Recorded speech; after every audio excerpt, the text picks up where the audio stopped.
విద్య దవడెముక బిగిసింది. పరధ్యాసగా ఆలోచిస్తూ phone table మీద పెట్టబోతుంటే అది సరిగ్గా ఆనక కింద పడింది.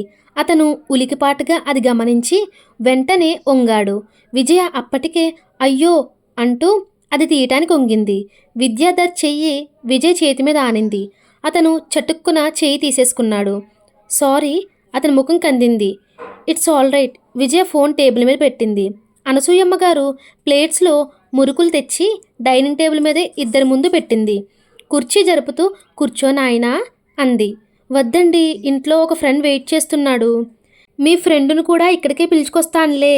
నువ్వు రాక మా ఇంటికి వచ్చావు. కాస్త కాఫీ అయినా ఇవ్వకుండా ఎలా పంపిస్తాను? కూర్చో. మొన్న నాకు జ్వరం వచ్చి మంచాన పడితే మీ పిన్ని ఎంత చేసిందో తెలుసా? నిజంగా ఆవిడ రుణం తీర్చుకోలేను. మీలాంటి మంచివాళ్ళు మా పక్కన పొరుగువారుగా రావటం మా అదృష్టం. మా విద్యకి కూడా ఉత్తరంలో ఇదే రాశాను. మీ పిన్నిగారు బాగా వంట చేస్తారులే. కాస్త మా చేతిది కూడా రుచి చూడు. విజ్జి, నువ్వు కూడా అతనికి తోడుగా తిను. ఇప్పుడే కాఫీ తెస్తాను అంటూ ఆవిడ వంటింట్లోకి వెళ్ళింది. వద్దండి, ఇబ్బందిగా అన్నాడు విద్య. లాభం లేదు. మీరు ఒక్క నిమిషం కూర్చొని ఒక మురుకైనా పంటితో కొరికి వదిలేయాల్సిందే. లేకపోతే పెద్దమ్మ ఊరుకోదు. చూడండి, ఇవి చేసేటప్పుడు రుచి చూడు అంటూ ఒక ప్లేట్ వరకు నన్ను బలవంతంగా తినిపించింది. మళ్ళీ ఇప్పుడు మీకు తోడుగా తినమంటోంది. ఇంకా నన్ను తను పెంచిన 8 సంవత్సరాల చిన్నమ్మాయే అని అనుకుంటుంది. చెబుతూనే విజయ్ నవ్వేసింది. ఆ నవ్వుతో ఆమె ముఖంలో కళ రెట్టింపైనట్టుంది. కూర్చోండి అంది కుర్చీ చూపిస్తూ. విద్య కూర్చున్నాడు. ఆమె కంఠంలో రోజాపూల మృదుత్వం ఉంది. చిరునవ్వులో స్నేహ పరిమళం ఉంది. విద్య విజయ్ చెప్పిన సలహా ప్రకారం మురుకు వేళ్లతో తీసుకొని మునిపొంటితో కొరికాడు. ఏం చేస్తున్నారు మీరు? విజయ్ సంభాషణ కోసం కలుపుగోలుగా అడిగింది. ఎంఏ అయిపోయింది మొన్ననే అన్నాడు విద్య విజయ్ ప్రశ్నకు సమాధానంగా. ఓ, నాకు సీనియర్ అన్నమాట. నాది బిఏ అయింది. పూలమాల కడుతూ చెప్పింది. ట్రాన్సిస్టర్ ఆన్ చేసి తక్కువ వాల్యూమ్ పెట్టింది. సన్నగా మ్యూజిక్ వస్తుంది. ఫ్యూచర్ ప్లాన్స్ అంటూ ఏమైనా అనుకున్నారా? చిరునవ్వుతో అడిగింది. ఆ కంఠంలో సంభాషణ జరపాలనే ధ్యేయమే తప్ప కుతూహలం లేదు. విద్య ఏం చెప్పలేనట్లు భుజాలు కుదిరించాడు. ఏం చేయాలో తోచినట్టు ఇంకా సగం మురుకు తీసుకొని నోట్లో పెట్టుకున్నాడు. నేను ఎంబీఏ చదవాలని అనుకుంటున్నాను. ఎంట్రన్స్కి ప్రిపేర్ అవుతున్నాను. తన సంగతి చెప్పేసింది. అతను చకితుడైనట్లు చూశాడు. అనసూయమ్మ గారు కాఫీ 2 కప్పులతో తెచ్చి ఇద్దరి ముందు పెట్టింది. అయ్యో, అదేమిటి తిన్నాయనా అంది. పెద్దమ్మ, ఒకసారి చెప్పావు కదా, ఇక వదిలేయి అంది విజయ. సరే, ఒక్క నిమిషం, నేను ఇప్పుడే వస్తాను అంటూ ఆవిడ వెళ్ళింది. సెకండ్ హ్యాండ్లో ఎంట్రన్స్ పుస్తకాలు కొనుక్కోవాలని అనుకుంటున్నాను. ఈ ఊళ్ళో ఎక్కడ దొరుకుతాయో మీకేమైనా తెలుసా? నాకు తెలిసిన ఫ్రెండ్ లాస్ట్ ఇయర్ చదివాడు. వాడి దగ్గర దొరుకుతాయేమో చూస్తాను. అంత శ్రమ ఏం వద్దు. కొనుక్కోవటానికి ఎక్కడ దొరుకుతాయో తెలిస్తే చాలు, కొనుక్కుంటాను. నేను 5 సార్లు ఈ హైదరాబాద్ వచ్చినా నాకు రోడ్లు అంతగా తెలియవు. జూబ్లీ హిల్స్లో మా రవీంద్ర బాబాయ్ ఇంటికి పిన్నితో 2 సార్లు వెళ్ళాను. కానీ ఇప్పటికీ ఆ పార్క్ పక్క నుంచి కుడివైపు వెళ్ళి ఎడమవైపు తిరగాల, కుడివైపు తిరగాల అని సందేహమే. జూబ్లీ హిల్స్లో పార్క్ పక్క నుంచి రవీంద్ర గారి ఇల్లు లాయర్ రవీంద్ర గారినా?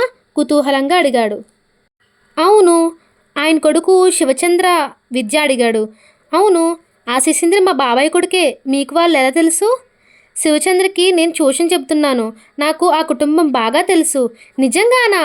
మా శివకి ట్యూషన్ చెప్తారు మీరా? అయితే మనం తెలిసిన వాళ్ళన్నమాట. కాఫీ చల్లారిపోతుంది, తాగండి అని చెప్పింది. విద్య కాఫీ కప్పు చేతుల్లోకి తీసుకున్నాడు. విజయ కట్టే పూలమాల పూర్తిగా వస్తోంది. అతను ఆ పూలని చేతివేళ్ళని చూస్తున్నాడు. నాజూకుగా ఉన్నాయి ఆ వేళ్ళు. ఇంతలో దూరంగా గదిలో తాతగారు దగ్గుతూ ఉండటం వినిపించింది. విజయ తల తిప్పి చూసింది. ఒక్క క్షణం అంటూ లేచి వెళ్ళింది. తాతయ్య పిలిచింది. వీపు మీద చేయి వేసి నిమిరింది. ఆయనకు దగ్గు ఉక్కిరి బిక్కిరిగా ఉంది. ఉండు, మందిస్తాను అంటూ తెచ్చి ఆయన చేత మందు తాగించింది. ఆమె నాజూకుగా ఉండడమే కాదు, ప్రవర్తనలో కూడా కోమలత్వం ఉంది. ఎవరితో మాట్లాడుతున్నానంటావా? మన పక్కింటి వరమ్మగారు అబ్బాయి. ఆ కాఫీ ఇచ్చాం. నువ్వు పడుకో, పర్వాలేదు. ఇంకోసారి వచ్చినప్పుడు మాట్లాడుతూ గాని. నేను చెబుతానుగా తాతయ్య, నువ్వు రెస్ట్ తీసుకో బుజ్జగిస్తున్నట్లుగా అంది. ఆయన దగ్గు కొద్దిగా శాంతించింది. విద్య టేబుల్ మీద ఉన్న బుక్ చేతిలోకి తీసుకొని చూశాడు.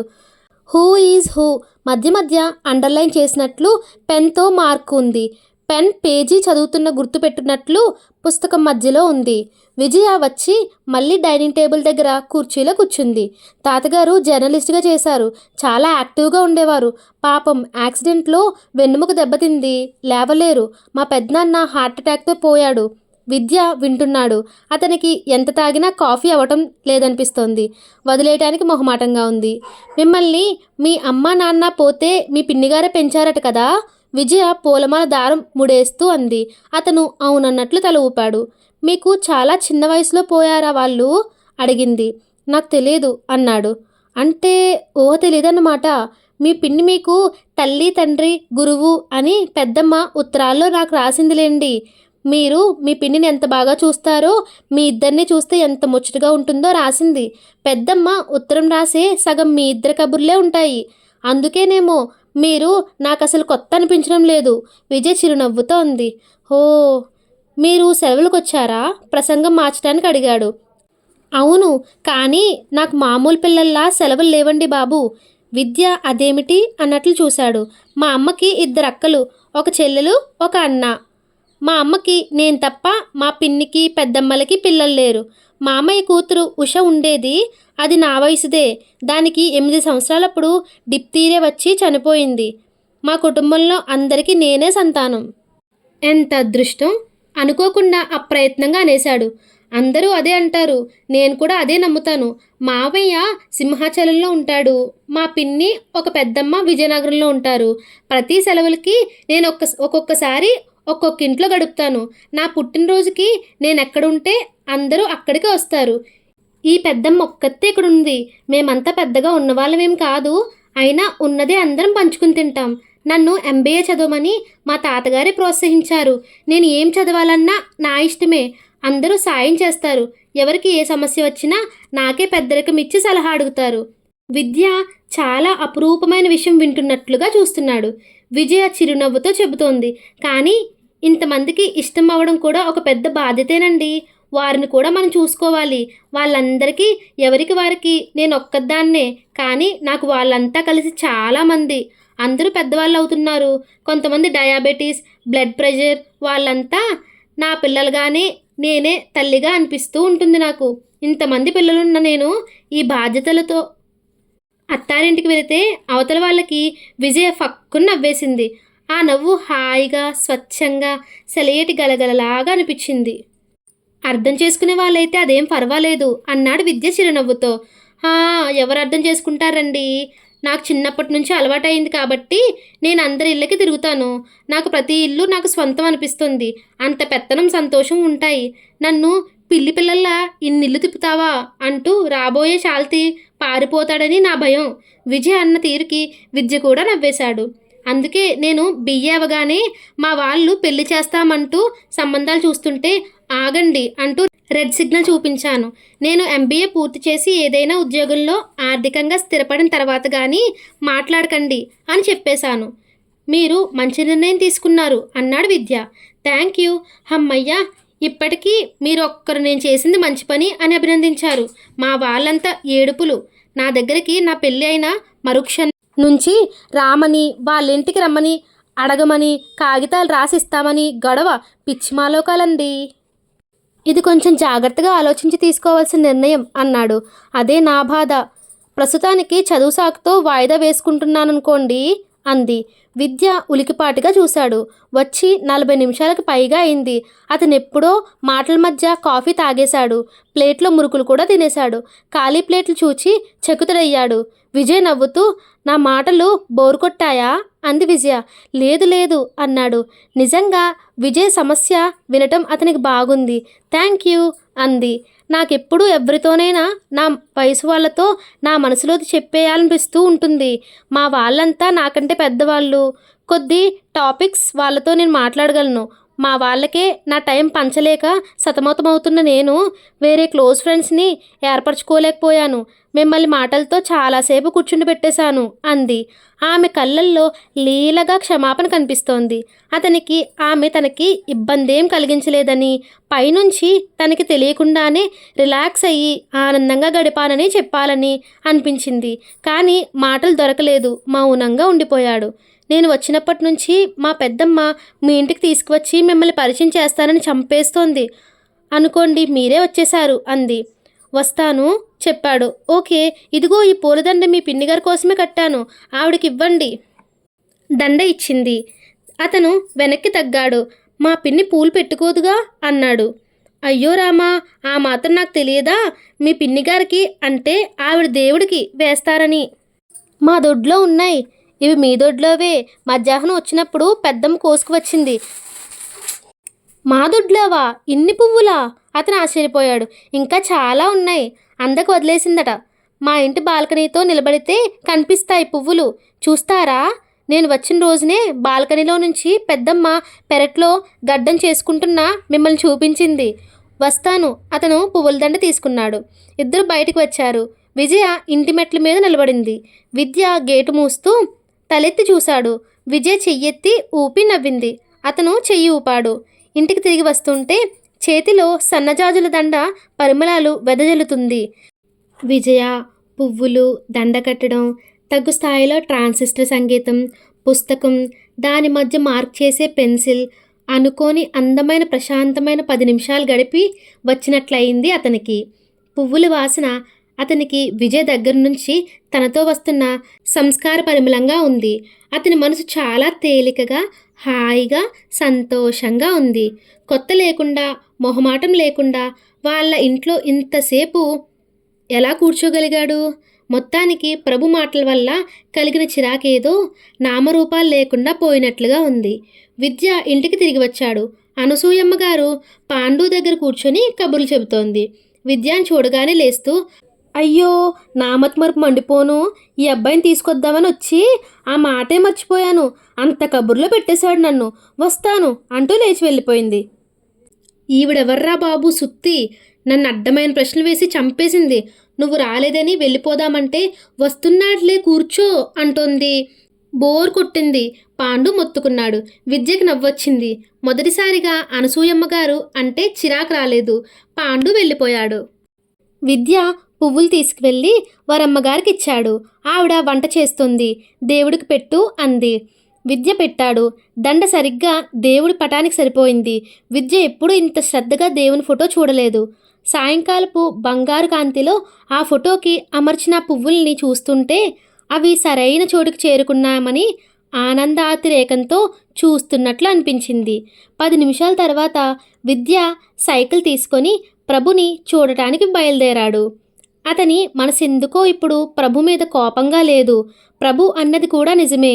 కర్కోటకుడైన ఆ విశ్వమూర్తిని తనెందుకు లక్ష్యపెట్టాలి?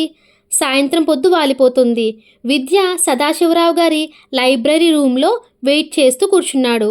అతను ఇక్కడికి రాగానే వాకిట్లోనే గూర్ఖా అతని పేరు అడిగి ప్రభు ఫ్రెండ్ అని చెప్పగానే లోపలికి పంపాడు. కాలింగ్ బెల్ నొక్కగానే యూనిఫారం ధరించిన నౌకరు తలుపులు తెరిచాడు. ప్రభు కోసం వచ్చాను అనగానే లోపలికి తీసుకువచ్చి ఈ లైబ్రరీ రూమ్లో కూర్చోపెట్టాడు. సాయంకాలపు ఆఖరి కిరణాలు కిటికీలోంచి దూసుకువచ్చి లైబ్రరీలో పుస్తకాల మీద పడుతున్నాయి. విద్య మనసు వాటిని చూస్తుంటే పరవశ డోలికి అవుతోంది. మళ్ళీ అంతలోనే చేదు తిన్నట్టుగా వెగటుగా అనిపించింది. ఆ రోజు ఇదే చోటులో తను సమీరతో నిలబడి వైనం గుర్తుకు వచ్చింది. అక్కడి నుంచి వెళ్ళిపోవాలనిపించింది. ఎదురుగా కనిపిస్తున్న అవతల గదిలో నుంచి ఆగ్రహంగా కేకలు వినిపిస్తున్నాయి. షడప్! ఆడపిల్లని అలా కొడతావా? నువ్వు మనిషివేనా అసలు? ఐసే షడప్! మళ్ళీ వాళ్ళ జోలికి వచ్చావంటే చంపేస్తాను, జాగ్రత్త. ఈ రోజు నుంచి నువ్వు నాకు బావవు కాదు. నేను నీ బావమరిదిని కాదు. ఇక నువ్వు నాతో మాట్లాడుకు, నోర్ముయ్. ఫోన్ పెట్టేసిన చప్పుడయింది. దరిద్రుడు, నికృష్టుడు. అడవిలో క్రూర జంతువులు కూడా సొంత పిల్లల్ని ప్రేమగా చూస్తాయి. అయినా తప్పంత నీదేరా రాస్కిల్.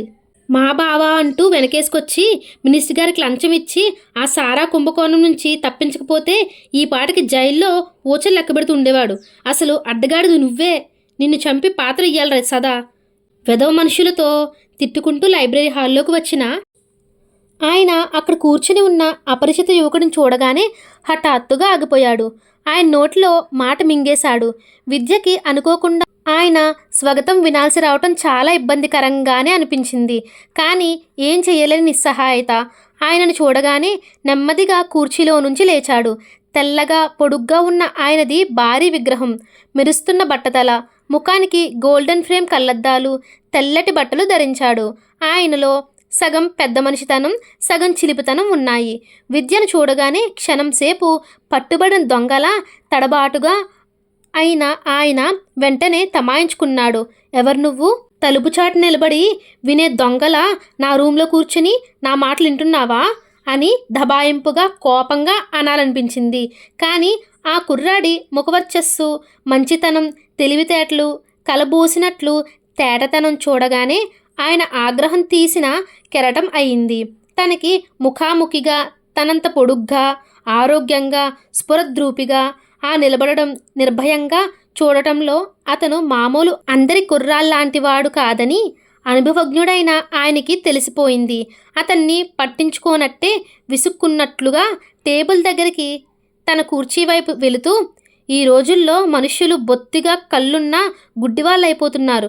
సొంత వాళ్ళెవరో పరాయి వాళ్ళెవరో తెలుసుకోలేని మూర్ఖులు కన్న పిల్లల్ని గాలికి వదిలేసి తను సుఖపడాలి అనుకునే వారిని నరికి ముక్కలు చేయాలా వద్దా?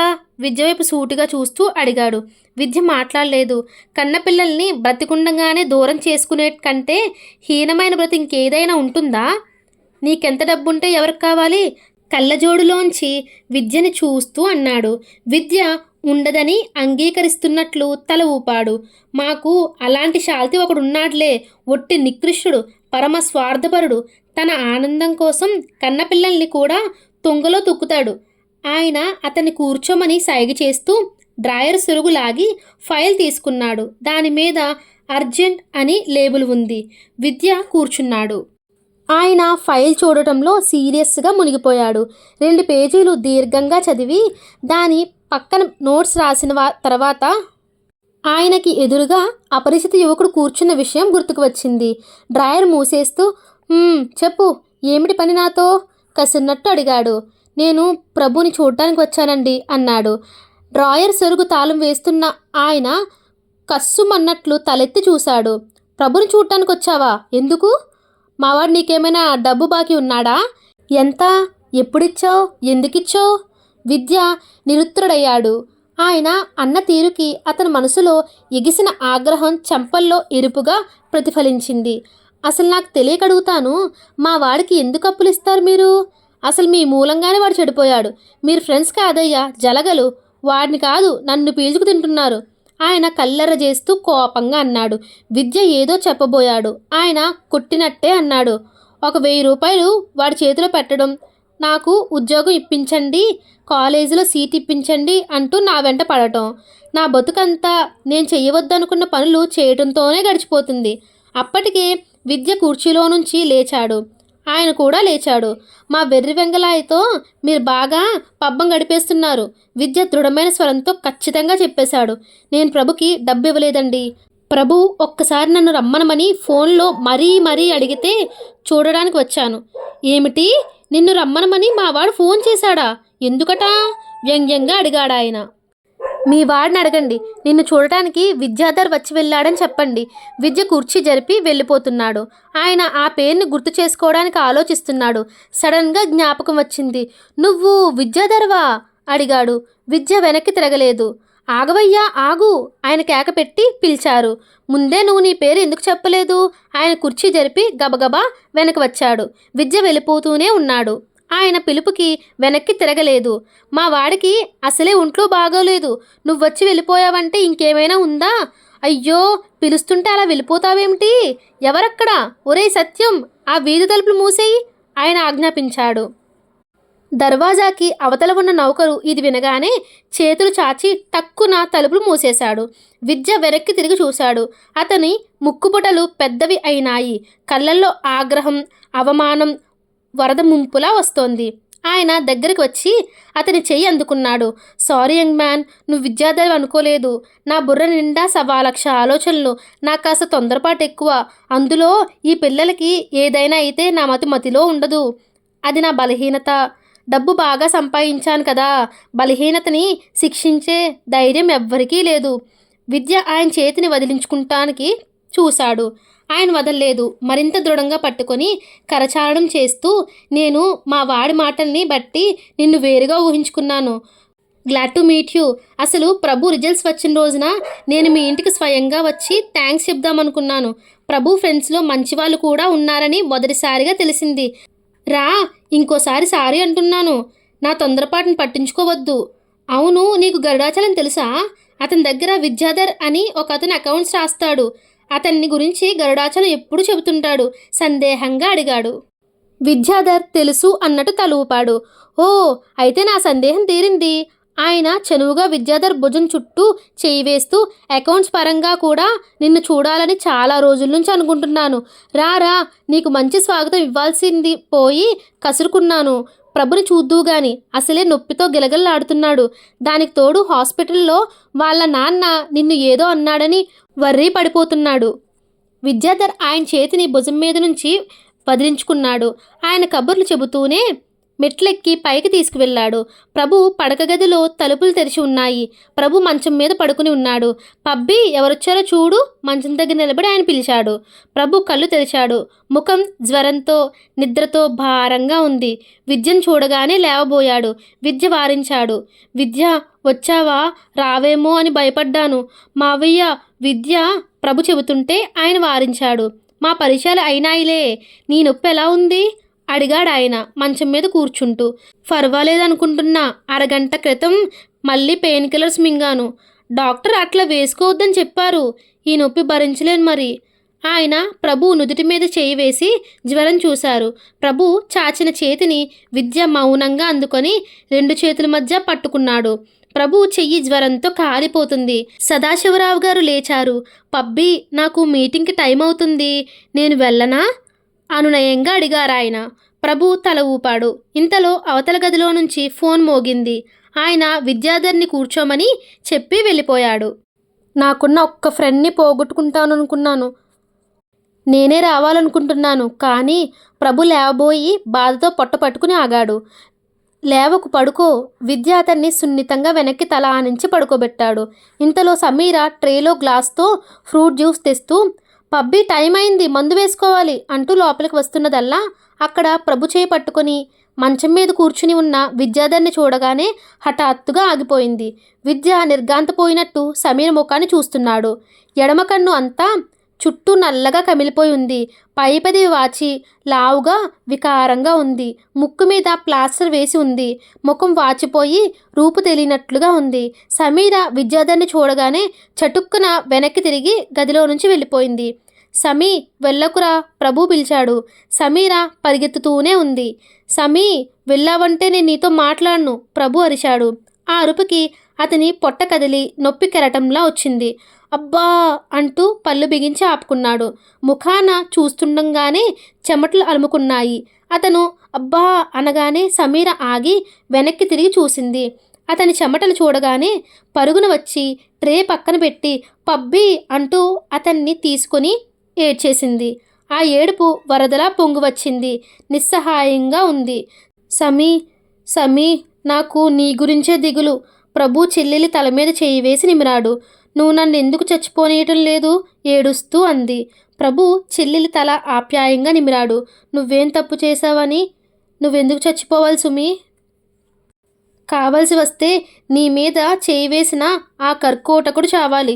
వాడు నేను చంపి తీరుతాను, వదలను. ప్రభు ఆవేశపడుతుంటే నొప్పి మళ్ళీ వచ్చింది. ప్రభు గిలగిలలాడుతున్నాడు. సమీర పరిగెత్తుకు వెళ్ళి మందు తెచ్చింది. అతన్ని భుజాలు పట్టి లేవదీయడానికి ప్రయత్నిస్తుంటే సాధ్యం కావడం లేదు. సమీర మంచం దగ్గరికి రాగానే అక్కడి నుంచి లేచి కాస్త దూరంగా నిలబడున్న విద్యాధర్ తను కూడా వచ్చి ప్రభుని భుజాలు పట్టి బలంగా లేవదీసి పట్టుకున్నాడు.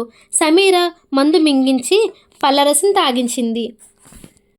ప్రభు వెనక్కి పడుకోలేనట్టు చేతులతో మంచం చెరో అంచు పట్టుకొని పళ్ళు బిగించి నొప్పి భరిస్తున్నాడు. పబ్బి, నువ్వు రెస్ట్ తీసుకో, నేను వెళ్తాను అంది సమీర. అంత బాధలోనూ ప్రభు చెల్లెలి ముఖం వైపు తదేకంగా ఆమె కళ్ళల్లోకి వెతుకుతున్నట్టు చూశాడు. ఆ చూపుల అర్థం గమనించినట్టుగా సమీర, ఊహు, నీ మీద ఒట్టు, నేనేం అఘాయిత్యం చేయను, సరేనా అంది.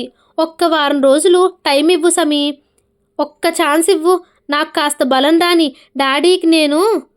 అతను ఆవేశంగా చెబుతుంటే సమీర చేయి చాచి అతని నోటి మీద చూపుడు వేలు ఆనించింది. కళ్ళ నుంచి నీళ్లు జలజల ఉరికి వచ్చినాయి. పబ్బి, ఆవేశపడుకు, నువ్వు కోలుకో ముందు, నువ్వు క్షేమంగా ఉంటే చాలు, నాకు ఇంకేం వద్దు అంది. అదిగో ప్రభు వారించాడు, నువ్వు నవ్వుతూ ధైర్యంగా ఉంటానని చెప్పావా అన్నాడు.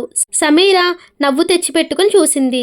విద్య ఆ అన్నా చెల్లెళ్ళ ఆప్యాయత చూస్తున్నాడు. అతని కళ్ళు చెమరుస్తున్నాయి. ఆ అనుబంధం అతనికి అపురూపంగా అనిపించింది. పక్క గదిలో ఉంటాను, ఏదైనా కావాలంటే పిలు అంది సమీర.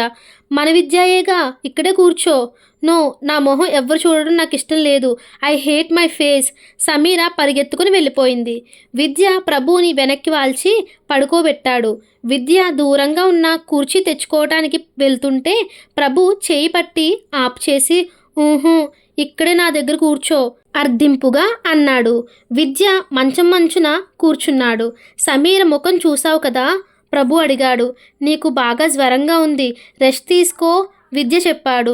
నాకు చాలా ఉద్రేకంగా ఉంది, కోపం ఆపుకోలేకపోతున్నాను. సమీరని హాస్పిటల్ నుంచి లాక్కుపోయి డాడీ గుడ్డుని బాదినట్టు బాదాడు. కాళ్ళు చేతులు కట్టేసి బాత్రూంలో పడేశాడు. అదృష్టం బాగుండి సదా అంకుల్ ఊరి నుండి అనుకోకుండా రాబట్టి కొట్టారని తెలిసి ఇంటికి పరిగెత్తడంతో బతికి బయటపడింది.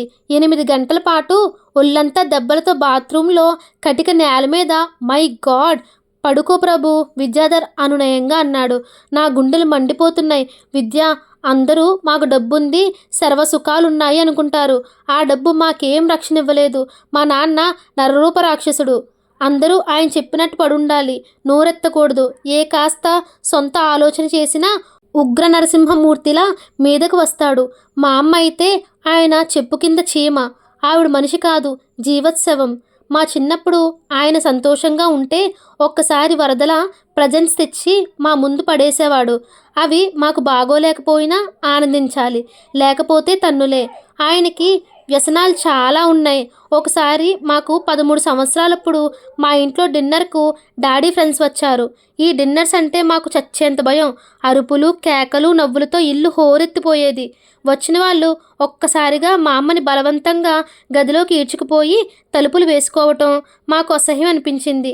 ఆవిడ పూజలు, వ్రతాలు చేసి ఆ పాపం పోగొట్టుకోవాలని తాపత్రయపడేది.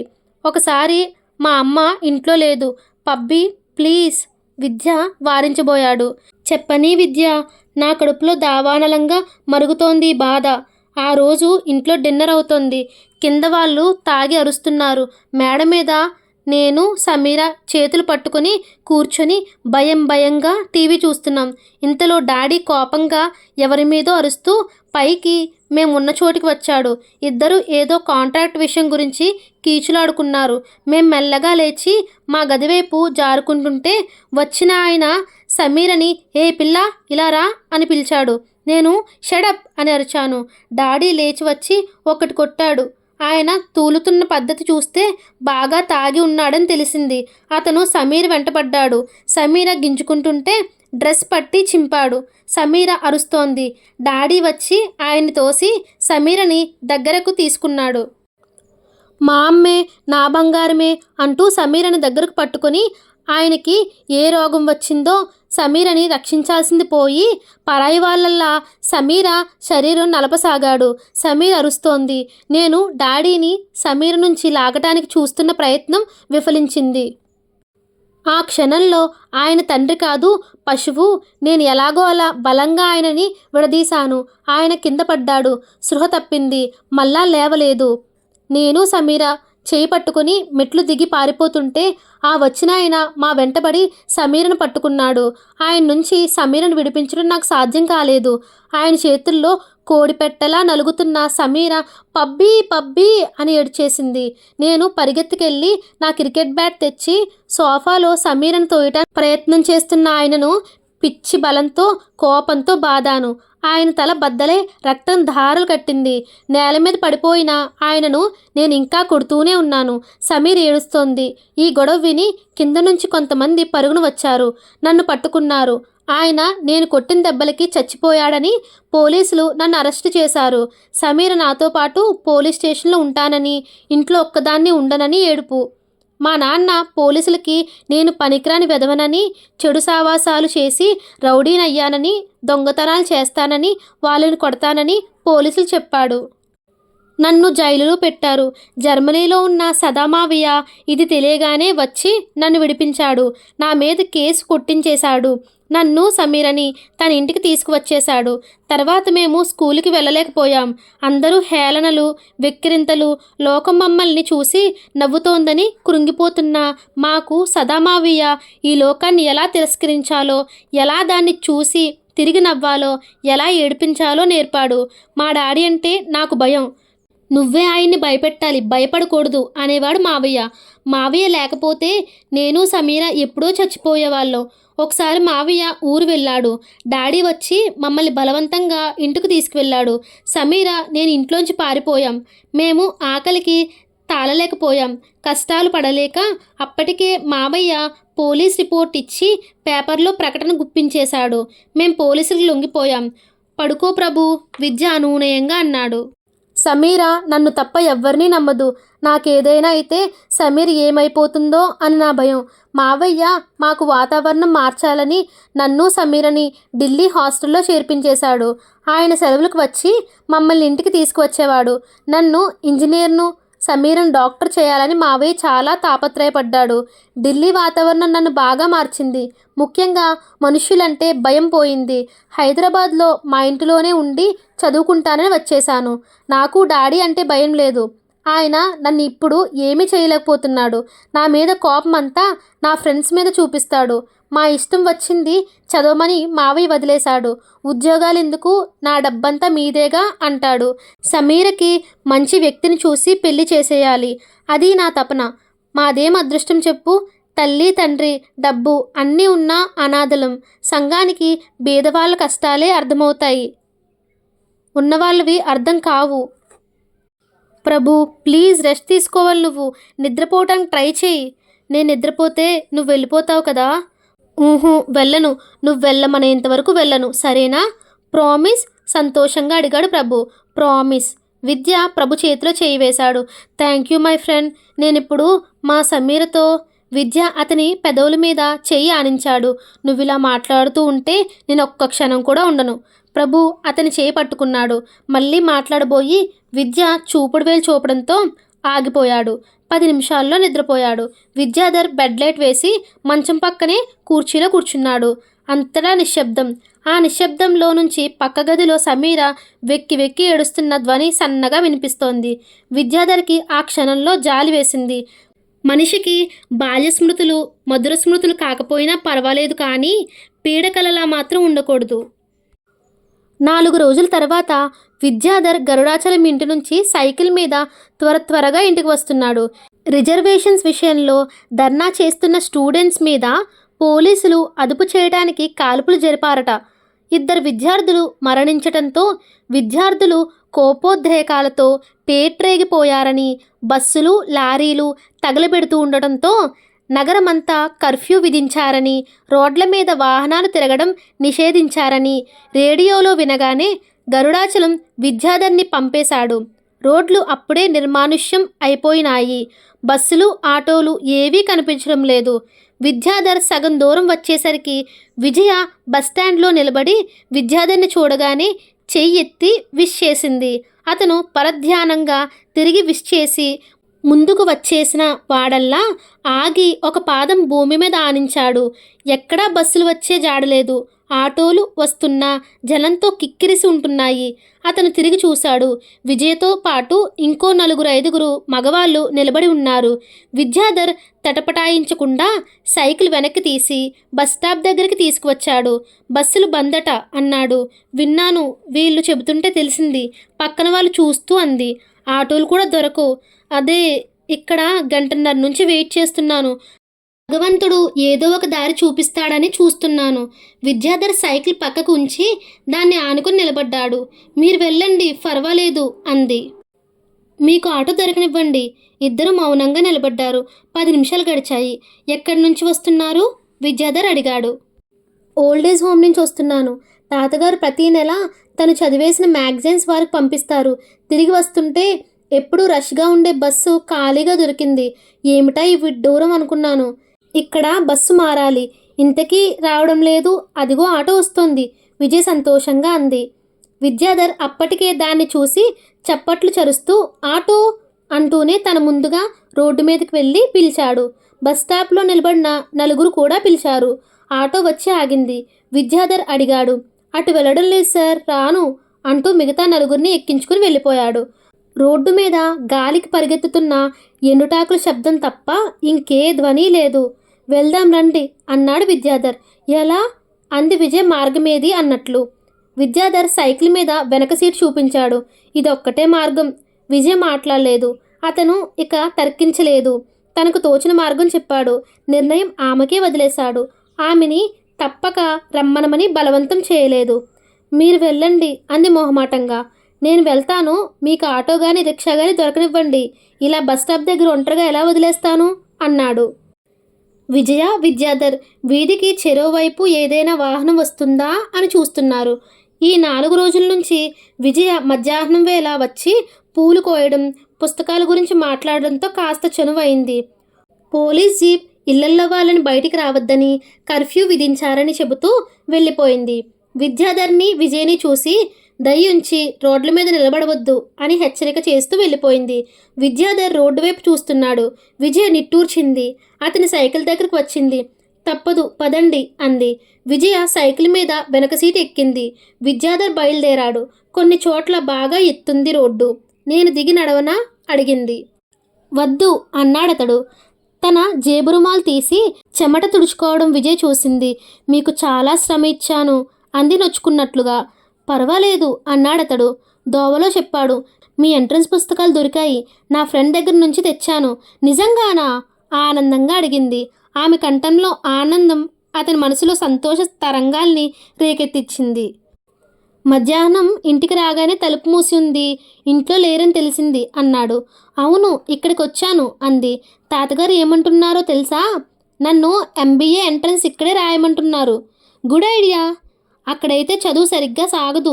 మా వాళ్ళ పిలుపులు రాకలు నేను ఆపలేను. 1.5 గంట తర్వాత ఇద్దరు ఇంటికి చేరుకున్నారు. వరమ్మ, అనసూయమ్మ గారు వాకిట్లో నిలబడి కాపేసినట్టు ఆదుర్దాగా చూస్తున్నారు. వీళ్ళని చూడగానే హమ్మయ్య, అదిగో వచ్చేసింది అంటూ అనసూయమ్మ గారు ఎదురు వెళ్ళి విజయని కౌగిలించుకుంటూ, హమ్మయ్య, నువ్వు ఎక్కడ చిక్కుపడిపోయావో అని హడలు చస్తున్నానే. తాతగారు కూడా ఆదుర్దా పడుతున్నారు అంటూ ఏడ్చేసింది. ఊరుకో పిన్ని, నాకు తెలుసు మీరు ఆదుర్దా పడుతుంటారని. ఏం చేయను, ఒక్క బస్సు దిగాను. మన ఇంటికి మారి ఎక్కాల్సిన బస్సు రాలేదు. అదృష్టం విద్యగారు కనిపించారు, తీసుకువచ్చారు. మా నాయనే, నేను రుణం జన్మలో తీర్చుకోలేను అంది అనసూయమ్మ. నేను కూడా మీ గురించి ఆదుర్దా పడుతున్నానమ్మా. విజయ ఆడపిల్ల కదా, ఇంకా కంగారేసి మాకు కాలు చెయ్యి ఆడలేదు అంది వరమ్మ. ఎందుకంత భయం పెద్దమ్మా? పిన్నిగారిని హడలగొట్టేసి ఉంటావు. నుదుట రాసి ఉన్నది తప్పించుకోలేం అని నువ్వేగా చెబుతావు అంది విజయ మందలింపుగా. వరమ్మగారు, మీరు మీ అబ్బాయి ఈ పూట మా దగ్గరికి భోజనకి వచ్చేసేయండి అంది అనసూయమ్మగారు. అలాగే, మధ్యాహ్నం మజ్జిగ పులుసు చేశాను, తెస్తాను అంది వరమ్మ. నేను కూడా గుత్తొంకాయ కూర చేశానులేండి. ఇన్ని బియ్యం పడేస్తాను, రా విజయ. తాతగారికి నిన్ను చూస్తే గాని ప్రాణం రాదు. రేడియోలో కర్ఫ్యూ వార్త విన్నప్పటి నుండి ఆయన కంగారుగా ఉన్నారు అంటూ భుజం చుట్టూ చేయి వేసి తీసుకెళ్ళింది. విద్యాధర్ వరమ్మతో లోపలికి వస్తూ, పిన్ని, ఎన్నిసార్లు చెప్పినా నువ్వు ఇలాగే చేస్తావేమిటి అంటూ కసిరాడు. ఏమైందిరా? ఆవిడ అడిగిన వెంటనే భోజనానికి వస్తానని ఎందుకన్నావు? పాపం 2-3 రోజుల నుంచి ఆవిడ పిలుస్తోందిరా. నేను రాను, నువ్వెళ్ళు. ఆవిడేమైనా అనుకుంటుందేమో. నాకు ఆకలిగా లేదన్నానని చెప్పు. నువ్వేదో ఆవిడ మెహర్బానికి మజ్జిగ పులుసు పట్టుకు వెళ్ళినట్టు నన్ను కూడా తీసుకువెళ్ళాలని ఎప్పుడూ అనుకోకు. వరమ్మ బుగ్గను చేయి వేసుకుంది. ఏమిట్రా నీ చోద్యం? ఇరుగు పొరుగు అన్న తర్వాత ఆ మాత్రం రావడాలు పోవడాలు ఉండవద్దా? భగవంతుడే అసలు మనల్ని ఏకాకులు చేశాడు. మన బుద్ధులు అట్లాగే ఉన్నాయి ఆవిడ సనుక్కుంది. విద్య వినట్టు ఊరుకున్నాడు. గంట తర్వాత వరమ్మ విద్యాని తనతో పాటు వాళ్ళింటికి భోజనానికి రమ్మనమని 2-3 సార్లు విసిగించి వెళ్ళింది. ఇంటి నిండా విరిసిన సన్నజాజి పూల వాసన. విద్య టీవీ చూస్తూ కూర్చున్నాడు. అరగంట తర్వాత విజయ లోపలికి వచ్చింది. చేతిలో క్యారేజ్ ఉంది. మీకు అన్నం తినిపించి రమ్మని పెద్దమ్మ హుకుం జారీ చేసింది. నేను కూడా ఇక్కడికే తెచ్చుకున్నాను. నాకు ఆకలి లేదు విద్య నసిగాడు. లేదన్నారని మీ పిన్నిగారు చెప్పారు, కానీ మా పెద్దమ్మగారు నమ్మలేదు. నేను కూడా నమ్మలేదనుకోండి క్యారేజ్ టేబుల్ మీద పెడుతూ అంది. అన్నం కూరలు వేడివేడిగా ఉన్నాయి. మీ పిన్నిగారి మజ్జిగ పులుసు గుమగుమ కరకరలాడే నా ఆకలి రెట్టింపు చేసింది. భోజనం చేసేద్దామా అంది.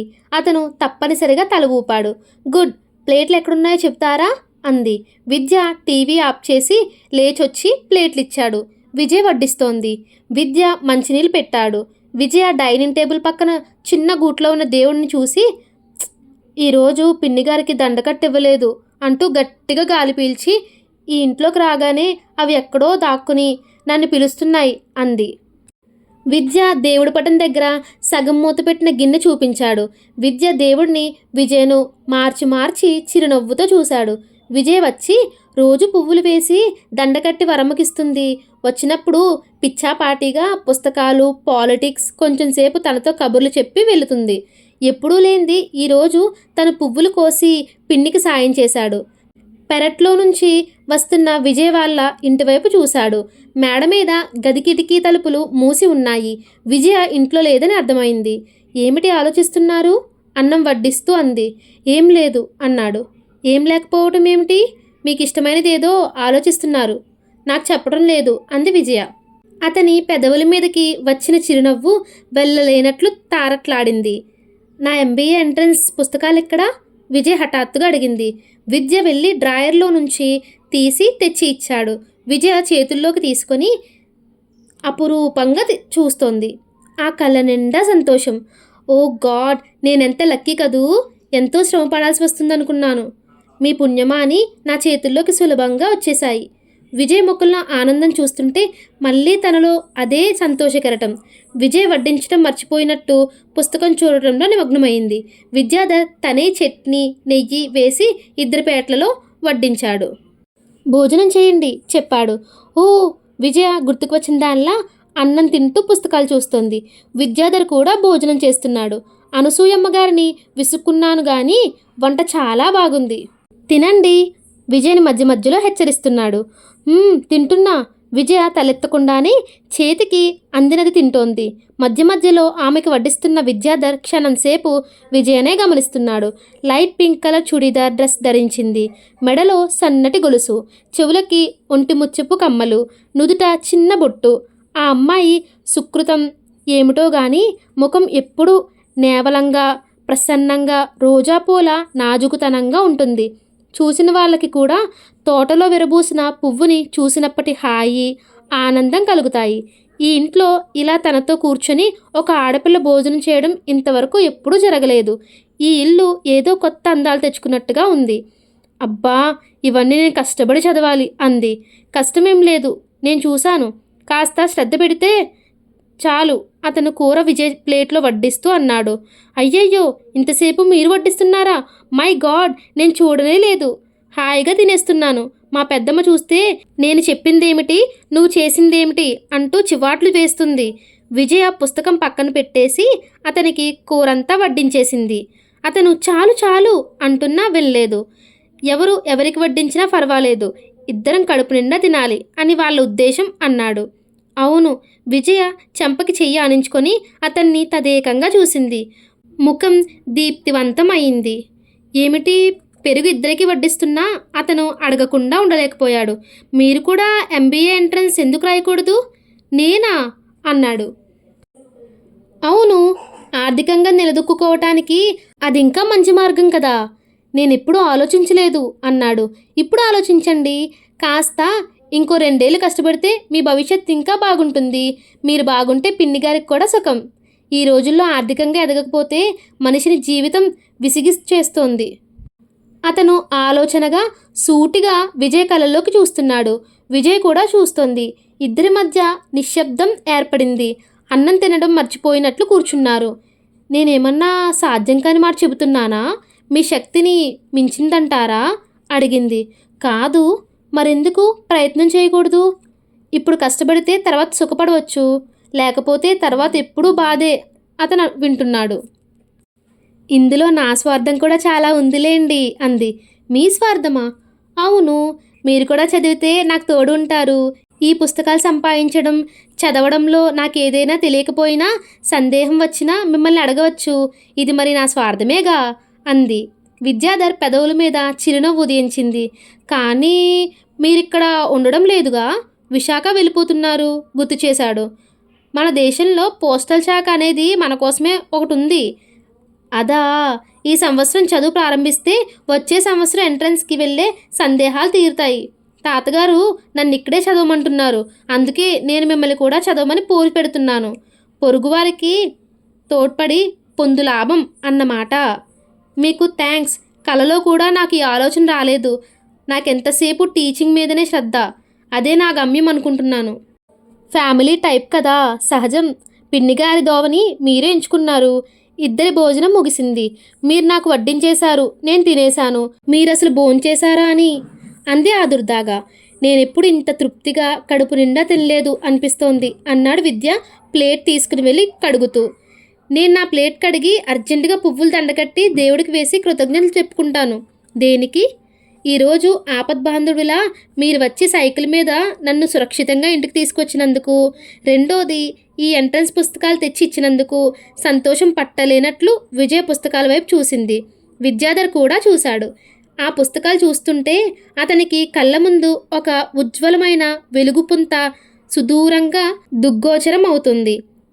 మనసులో ఒక ఉద్విగ్నభరిత కెరటం ఉవ్వెత్తున లేస్తోంది. విజయ ప్లేట్ కడిగి నెయ్యి గిన్నె తీసేసింది. విద్యాధర్ వెళ్ళి టీవీ ముందు కూర్చొని ఆన్ చేసి కర్ఫ్యూ న్యూస్ బులెటిన్ వింటున్నాడు. విజయ పువ్వులున్న పళ్ళెం దారం తెచ్చి టీపాయ్ మీద పెట్టి వెళ్ళి టేబుల్ మీద క్యారేజీ గిన్నెలు సర్దుతోంది. ఇంతలో గుమ్మంలోకి ఇద్దరు యువకులు వచ్చారు. ఏమిటి అపరిచితులు లోపలికి రావడం చూస్తూ విద్యాధర్ అడగడానికి లేవబోతున్నాడు. వాళ్ళు వెంటనే తలుపు మూసి గడియ వేసేశారు. What is this? విద్య ఆగ్రహంగా అన్నాడు. విజయ్ కూడా చకితురాయినట్లు చూస్తుంది. ఏరా, ఒళ్ళెలా ఉంది నీకు? ఒకతను వేగంగా వచ్చి విద్యాధర్ కాలర్ పట్టుకున్నాడు. ఎవరు మీరు? ఏమిటిది? విజయ్ అరిచింది. ఇంకో అతను విజయ్ జడ దొరకబుచ్చుకున్నాడు. బుగ్గపట్టి సాగదీశాడు. విద్యాధర్ ఇది చూడగానే, ఆ అమ్మాయిని వదులు, నిన్ను చంపేస్తాను అరుస్తూ అటు వెళ్ళబోతుంటే అతని పట్టుకున్న అతను వీపు మీద బలంగా ఫెడీ ఫెడీమని గుద్దులు వేశాడు. కింద పడిపోయిన విద్యాధర్ జుట్టు పట్టుకుని లేవదీసి ముఖం మీద ఎడాపెడా కొట్టాడు. రాస్కెల్, సమీర్ చుట్టుపక్కలకు రావద్దని మా అయ్యగారు చెప్పారా? ప్రభుని చూస్తాననే వంకతో వచ్చి సమీరతో రాత్రంతా గడుపుతావా? అతను ఈడ్చి డొక్కలో తన్నాడు. విజయ వదిలించుకొని రావటానికి పెనుగులాడుతోంది. అతను విజయ బొగ్గ మీద కొరకబోతుంటే ఈడ్చి తన్నింది. అతను కోపంగా విజయ్ డ్రెస్ గుండెల దగ్గర పట్టుకుని సర్రున చించేశాడు. విజయ పెనుగులాడి ఎలాగో అతన్ని వదిలించుకొని టేబుల్కి అటువైపు పారిపోయింది. అతను టేబుల్ మీద క్యారియర్ గిరాటేశాడు. గిన్నెలు భల్లున శబ్దం చేస్తూ కింద పడినాయి. ఎంట్రన్స్ పుస్తకాలు చింపి ముక్కలు చేసి విసిరేశాడు. అంత క్రితం వాళ్ళిద్దరూ అన్నం తిని పెట్టిన ప్లేట్లు గాల్లోకి ఎగిరి కింద పడి ముక్కలైనాయి. విద్యాధర్ తల పట్టుకుని గోడకేసి కొడుతున్నాడతను. అప్పటికే అతని నుదిరి చిట్లి రక్తం ముఖం మీదకి కారుతోంది. విద్యాధర్ డొక్కలో తన్నిన అతని జబ్బ పట్టి విజయ్ వైపు తిప్పుతూ, ఏమే, వీడిని కాబోయే మొగుడా? డబ్బున్న ఆడపిల్లల్ని వెంటాడే గుణం ఉంది వీడికి. పెళ్లి చేసుకున్నావా అన్యాయం అయిపోతావు. ఇంతలో గస్తీ తిరుగుతున్న పోలీస్ జీప్ సైరన్తో వెళ్ళింది. అది వినగానే ఒకతను విజయ్ మీద కలబడి ఇంకొకతను విద్యాధర్ని మరింత దగ్గరికి దొరకబుచ్చుకొని నోటి మీద చేయి వేసి గట్టిగా మూసేశాడు. జీప్ క్రమంగా దూరమైంది. విజయ్ని పట్టుకున్న అతను దగ్గరికి లాక్కోవడానికి ప్రయత్నిస్తున్నాడు. ఒరేయ్, రా రా! జీప్ సందు చివరికి వెళ్ళి మళ్ళీ ఇటే తిరిగి వస్తోంది. పోదాందా విద్యాధర్ని పట్టుకున్న అతను, ఒరే జాగ్రత్త, బొమికలు తమలపాకుల్లో సున్నమవుతాయి అంటూ ఒక్కటి కొట్టి విసురుగా తోసేశాడు. విద్యాధర్ ఆ తోపుకి వెళ్ళి గోడకి బలంగా కొట్టుకొని కళ్ళు తిరగడంతో కిందకి ఒరిగాడు. దూరంగా ఉన్న రెండో అతను విజయని బల్లూకంలా చుట్టేసి వదలడం లేదు. రేయ్ నిన్నేరా సన్యాసి, నీకింత మోజుగా ఉంటే దాన్ని ఎత్తుకొచ్చి నీకిస్తాలేరా, వచ్చి బలవంతంగా విడిపించి చేయి పట్టి లాక్కు వెళ్ళాడు. వాడు విజయ్ వైపు తిరిగి తిరిగి చూస్తూ చేతికి అందిన స్వర్గం జారినట్లుగా చూస్తూ వెళ్ళాడు. అరగంటలో తుఫాను బీభత్సం సృష్టించి వెళ్ళారిద్దరు. విజయ కింద కూలబడి ఏడుస్తోంది. ముఖం మీద కారుతున్న రక్తం విద్యాధర్ లేవటానికి శక్తి లేనివాడిలా చేతుల మీద కాళ్ళ మీద జరిగి ఏడుస్తున్న విజయకి దగ్గరికి వచ్చాడు. విజయ సారీ, ఐఎమ్ సారీ అన్నాడు. అతని కంఠం దుఃఖంతో కంపించిపోతుంది. విజయ విజయ ప్లీజ్ ఓదార్పుగా పిలిచాడు. అతని కంఠం విన్న విజయ తలెత్తి మెల్లగా షాక్లో నుంచి తేరుకుంటున్నట్లుగా చూసింది. ఆ రాక్షసులు వెళ్ళిపోయారని క్రమంగా అర్థమైంది. పక్కనున్న విద్యాధర్ని తల తిప్పి చూసింది. విజయ చిరిగిన దుస్తులు, చెదిరిన జుట్టు చూస్తుంటే అతని కళ్ళల్లో క్షమార్పణ, దుఃఖం, ఆవేశం, నిస్సహాయత అన్నీ ముప్పిరిగొన్నాయి. విజయ ఒక్కసారిగా బావురుమంటూ చేతుల్లో ముఖం దాచుకుని ఏడ్చేసింది. విజయ ప్లీజ్ ధైర్యం తెచ్చుకోండి అర్థించాడు. ఎందుకిలా అయింది ఏడుస్తూ అంది. దురదృష్టం, నా దురదృష్టం కంపించిపోతున్న కంఠంతో అన్నాడు. విజయ మెల్లగా ఏడుపు నిగ్రహించుకుంది. విద్యాధర్ చేయి చాచి దూరంగా పడి ఉన్న దుప్పటి అందుకొని ఇచ్చాడు. విజయ దాన్ని భుజాల చుట్టూ వేసుకుని నిండుగా కప్పుకుంది. అతని నుదుటిన దెబ్బ చూడగానే విజయ కళ్ళు పెద్దవి అయినాయి. ఇంట్లో ఫస్ట్ ఎయిడ్ ఉందా అడిగింది. విజయ వెళ్ళి పోలీసులకు ఫోన్ చేయండి అన్నాడు. ముందు చెప్పండి ఫస్ట్ ఎయిడ్ ఎక్కడా? విద్యాధర్ అల్మారా వైపు చూపించాడు. విజయ్ వెంటనే లేచి అక్కడికి వెళ్ళింది. ముందు పోలీసులకు ఫోన్ చెయ్యాలి విద్యాధర్ బాధ బిగబడుతూ అన్నాడు. విజయ ఫస్ట్ ఎయిడ్ డబ్బా తెచ్చింది. అతని నుదుటి గాయం క్లీన్ చేసి కట్టింది. బాగా కట్టయింది, కుట్లు పడతాయి. డాక్టర్ దగ్గరికి వెళ్ళాలి, కానీ ఇప్పుడు డాక్టర్ దొరుకుతాడా ఆదుర్దాగా అంది. విజయ ప్లీజ్, నేను నడవలేకపోతున్నాను, లేకపోతే నేనే చేసేవాడిని. ముందు ఇంటికి వెళ్ళి పోలీస్ స్టేషన్కి ఫోన్ చేయండి ప్లీజ్ అతను అర్థించాడు. పోలీసులకా? చేయను అంది. చెయ్యరా, ఇంత ఘోరం జరిగితే అతనేదో చెప్పబోతున్నాడు. విజయ వారిస్తూ అంది. ఇలా జరిగిందని తెలిస్తే మా వాళ్ళ గుండెలు ఆగిపోతాయి. జన్మలో వాళ్ళు మళ్ళీ నా గురించి నిశ్చింతగా ఉండరు. అసలు మా పెద్దమ్మకే తెలియకుండా జాగ్రత్త పడాలి నేను. అవును, మా వాళ్ళకి జీవితాంతం దుఃఖం తప్పించాలంటే నేను అంతే చెయ్యాలి. విజయ ఇంటిని కలయ చూస్తూ నేను ఇల్లు సర్దేస్తాను. ఇంతలోనే తల తిప్పి అతని ముఖం వైపు తదేకంగా చూసింది. కానీ మీ దెబ్బ, దీని గురించి ఏం చెప్పాలి? బాత్రూంలో మీరు జారి పెడితే నల్లా కొట్టుకుందని చెబుదామా? అంతే చెప్పాలి. విజయ పోలీస్కి నేను రిపోర్ట్ చేస్తాను అతను లేవబోతుంటే విజయ్ వారించింది. ఇది నా విషయం, నేను నిర్ణయించుకున్నాను. ముందు దయ ఉంచి నా మాట వింటారా? మీరు వెళ్ళి రక్తంతో తడిసిన బట్టలు మార్చుకురండి. ఈ లోపల నేను ఈ బీభత్సం శుభ్రం చేస్తాను అతనేదో ఆగ్రహంగా చెప్పబోయాడు. ప్లీజ్ విజయ్ గట్టిగా అంది. విద్యాధర్ మాట్లాడకుండా గదిలోకి వెళ్ళి బట్టలు మార్చుకు వచ్చాడు. అతను తిరిగి వచ్చేసరికి విజయ ఇల్లంతా చెల్లాచెదురైన సామాను సర్దుతోంది. విద్యాధర్ కూడా సాయం చేయసాగాడు. విజయ చిరిగి ముక్కలుగా ఎడాపెడా పడిన ఎంట్రన్స్ పుస్తకాల కాగితాలు చేతుల మధ్య పట్టుకుంది. వాటిని గుండెలకు హత్తుకొని ఎడవసాగింది. విజయ పక్కనే మోకాల మీద కూర్చొని పగిలిన ప్లేట్లో ముక్కలు జాగ్రత్తగా ఏరుతున్న విద్యాధర్ ఇది చూశాడు. అతనికి ఆమె దుఃఖం అర్థమైంది. మెల్లగా ఆమె చేతుల్లోంచి ఆ పేజీలు తీసుకోబోయాడు. విజయ వాటిని వదలలేదు. అరగంట కిందట ఎంతో సంతోషంగా ఉన్నాం, క్షణంలో ఇలా ఎందుకు జరిగింది?